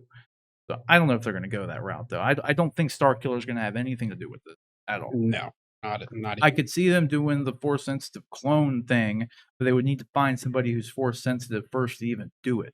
Grogu. And from the Grogu thing would tie into it, like, because maybe that's maybe we find out Grogu. Well, no, because Grogu was at the temple. We found True. that out. Yeah. He was a youngling. So would he have been a clone of Yoda without them knowing? You know what I mean? Did the Kaminoans clone Yoda and then just like Get a DNA sample. yeah, and then just have him raised as a normal? I don't know. Who knows? I don't know if it's gonna tie in with like Grogu or Mando. Grogu's gonna tie into his own big thing, I'm sure. Little guy. Right. I don't know. John, have you caught up to this episode of Bad Batch yet? How far into it? Because I know you hadn't watched it from before. You haven't caught up to it No, yet? I've watched the first two, so Mhm. I'm 2 behind now. I've liked it. It's good. I feel like there is like just in the second episode, I felt like not having watched Clone Wars, there's stuff I'm missing. Like I felt like I was supposed to know the family in the second episode that they meet on the planet that they go to, and they're Yeah. trying to get the chain codes for them. They are in Clone Wars. I just saw that episode. Yeah, so I feel like Mhm. there's definitely cut. Yeah, there's something I missed by. I'm curious how much of the other stuff is gonna come along from that. So, but it's a good show. I'm enjoying it. It's just taking me a little while to get caught up. Yeah, I like it so far. The main thing, but my main takeaway with this episode was, I want this hot toy. Like, I want Droid Echo. this. I want Droid Echo. Yeah, like this thing. This was cool, man. I really liked I it. don't. This look. That's neat, but like when you told me about it originally before I watched it, I was like, "Dude, this is gonna be cool." Dude, he and looks then I saw it, and I was awesome. like, "That's the same species as 9 Nub." He just looks cool though. Like it's cooler than just the clone armor. I like it. I like it being like a more unique look than just the clone armor. I'm trying Yeah. to. I don't know why I can't get like. There's one good shot of him here at the beginning, but it's not showing up. But and then we got our first look at what's her name? From Fennec, Mando and Book of Boba Fett, Ming Na, Ming Na's character. What's her character name Fennec again? Shand. Fennec Shand. Yeah, we got Fennec was in this one. And spoiler alert for John there. Yeah, and she voiced her too. I mean, yeah. So that her worked well. character's back and being introduced here. So this was cool to see, but this was just this was I'd say if anything, this was the most fillery of episodes so far. There was little character development and nothing really progressed the show any further. Like No. they just needed to get repairs on their ship, and they landed here, and Fennec Shan Shit hit the fan. traced them or tracked them there, and then they escaped at the end, kind of thing. So there was really nothing here other than the introduction of Fennec, and that's really it. And then the Echo's droid-looking costume, like That was it. cool. I liked that. I thought it was an interesting way to do it because like minus his face being human, obviously most of them is not. Yeah. So that works out well in their favor. It's a great way for him to be disguised and like not be tracked. Like Yeah, he didn't seem even too said happy that. about it. Huh? He didn't seem too happy about it. Well, that one scene where they like sell him off to get Yeah, money. he's worth more. Yeah. But I mean, in the end, like he said in the beginning, when he first like came out with that garb on, it was like they're not gonna like recognize me looking like this, and then he drops the faceplate down, and it's like true. He just looks like a droid, so that was cool. But yeah, I don't know. I'm just curious to find out where they're gonna go with the show. There's 16 episodes on it. I want to see more of the, and because what you're saying, Rick, is what I want the show to be. I want it to inevitably. I can't speak. We've been going on for almost 3 hours now. Like just showing the birth of the empire, Right. and like I want to see if in any way this does tie into like Grogu and the steps that the Kaminoans took to make a force sensitive clone or something. If that is a part of it, I want that's the stuff I want to focus on. Like I hope they get to that and like play that through. Yeah. Like not that I don't like these kind of episodes, but I really just I prefer the ones that actually have some sort of a point to it. Like the previous episode was like all character development. This one really wasn't a whole lot. Like, this was what I would describe as a filler thing, which just introduced a new character, but It had some good scenes. we already know the character. Oh, it was all good. It was an enjoyable episode. Yeah, I liked It was it. enjoyable. I liked it. Like even the title of the stream this past Friday was like Bad Batch continues to impress. Like it does. You're not wrong. That's what the title was. So like I liked the episode, but I wouldn't say I don't know. I'd probably say it was my least favorite of the bunch so far. Or I think guess honestly, the episode batch. 2 was my the batch. Worst episode of the batch, but that's still good because it was still a good episode. I thought episode 2 was my least favorite, but Which one? Which one was 2? where they go to the planet to get the dude. Chain codes. Oh, the They have chain to code get one? chain I codes didn't to get mind off that one. the. That wasn't was all bad. character stuff, man. Yeah. That was like showing that dude I- that I'll- Hunter's caring for as like his own daughter and stuff. I liked all They were that. Twi'leks. Yeah, I'll say this. That episode seemed to be a little too soon in the storyline, just because, like, she's supposed to be all broken up, and he's all broken up about leaving her with this other family, but Yeah, I yet agree. they have had virtually no interactions. I Mhm. mean, they get her at the end of the previous episode, and already he's dropping her off. I mean, yeah, I can understand where she's like, "You guys are like me," and she knows that. And maybe it's harder on her, but there was like when they did that, because they did kind of the same story beat in the Mandalorian, where Mando tried to give Grogu to the planet when he and Cara Dune fought off the walkers. I can't remember which episode it was. He tried to leave Grogu there, but at that point they had already been in a couple of very intense situations. They had already developed that bond. I just felt like that episode 2 was a little rushed for that. I understand what they were doing with it, but it felt a little I would out agree. of place as far as the story went. I 1,000% agree with that take. That's a good take. Yeah, I didn't really think about that. Unlike Rick's off-camera bad take for earlier in the show. I'm not going to alienate any viewers here, so I don't want to get unsubbed because of Rick's incompetence. So I'm not even going to bring it up. But Does this have to do with Batman? yes, this has to do with Batman. We'll keep it off stream, man. We'll keep it off. Like we'll keep it a I'm not secret. trying to get death threats. Yeah, we'll keep it a secret. All right. Get enough of those already. You don't want to hear that again, though. Don't want to hear it again. But yeah, I would totally agree. That episode, if that episode would have happened like 6 episodes in, and like there was that's like super true. Like they don't even meet her till like halfway through the first episode, and then like it's like you've been together for virtually no time. Right. Like, There's yeah. no connection that's even Right. developed. It's weird. I understand exactly what they were doing. I understand why they did it. It is character development for them. It just Mhm. felt a little rushed having it there in that episode. Yeah, it would have definitely been more impactful had we seen them grow a bit more, even if they would have done it now as opposed to like then. Like if Sure. this episode was Yep. the second episode, it would have been a lot Yep. better. It would have made more sense, in Yeah. all honesty. Yep. Like I totally agree. But I like it. I just hope I hope it stays consistent more than anything. Because even if they don't focus on the stuff that I'd like them to focus on, I just hope they focus on some good stuff. Because still at this point, if I had to make any complaints to the show, is that like I just no clear direction on what the overall plot is going to be. Like, which isn't a bad thing. It's just that I don't know where it's going. Like, which is some would say is a good thing. But there's just a lot of open-ended things that I would like to know. Like, is it going to be Crosshair related? What's going on with that? You know, with the Grand Moff Tarkin and you know the stormtrooper like stuff. Like, do that. I don't know the Kimoni. There's a lot of stuff that they've presented. So I hope we know where it's going to actually follow here soon. Like, and they expand upon it more. So, Right.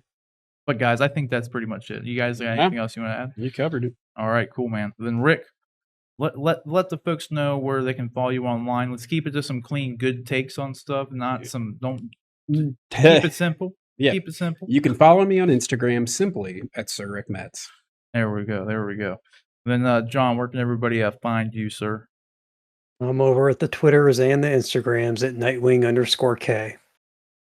All right, you can follow me simply at Sir Rob Bifo on all social media platforms of choice. Other than the channel is just /Rob Bifo, but Sir Rob Bifo social media wise. There you go. And then other than that, guys, don't forget you can submit topics and questions. If there's anything you see out there that you want us to talk about on the show, or if it's some weird alien looking video stuff that you want us to do like a We Want to Believe episode on. If you're not familiar with We Want to Believe, that's WWTB. There's a playlist here on the channel for it. Me and Rick, we look at like some weird alien stuff. paranormal stuff, and we like to talk about it, looking, break it down, say what we think is fake and what's not fake, because we're obviously experts on the field. So nevertheless, so if you find anything like that or have anything you want us to talk about on this show, just email us at honestanduneducated@gmail.com. That's honestanduneducated@gmail.com.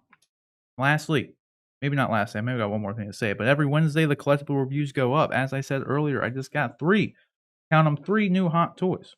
So That's some content right there. it's some content. I got I'm still not even through all the stuff I already have, at least as far as the reviews go. But hell, that means on stream this, for the next couple weeks, if I wanted to do one at a time, that's 3 weeks of unboxing on stream. So speaking of on stream though, every Friday, that's when we do the stream. So come hang out here. The streams are done right here on the channel every Friday around 8 to 9 p.m. Eastern time. So come do that. I'll do the unboxings and all that sorts of fun stuff. And then go check out the podcast. It's this show goes on podcast form every week, same time. It's a simultaneous release on podcast and on YouTube here. So go search Honest and Uneducated and subscribe to the podcast there. But guys, thanks for watching. Until next time. Oh yeah, like and subscribe. Do all that first. Like, subscribe, share the video, do all that sorts of fun stuff. Then that's pretty much it. So until next time, guys, take care.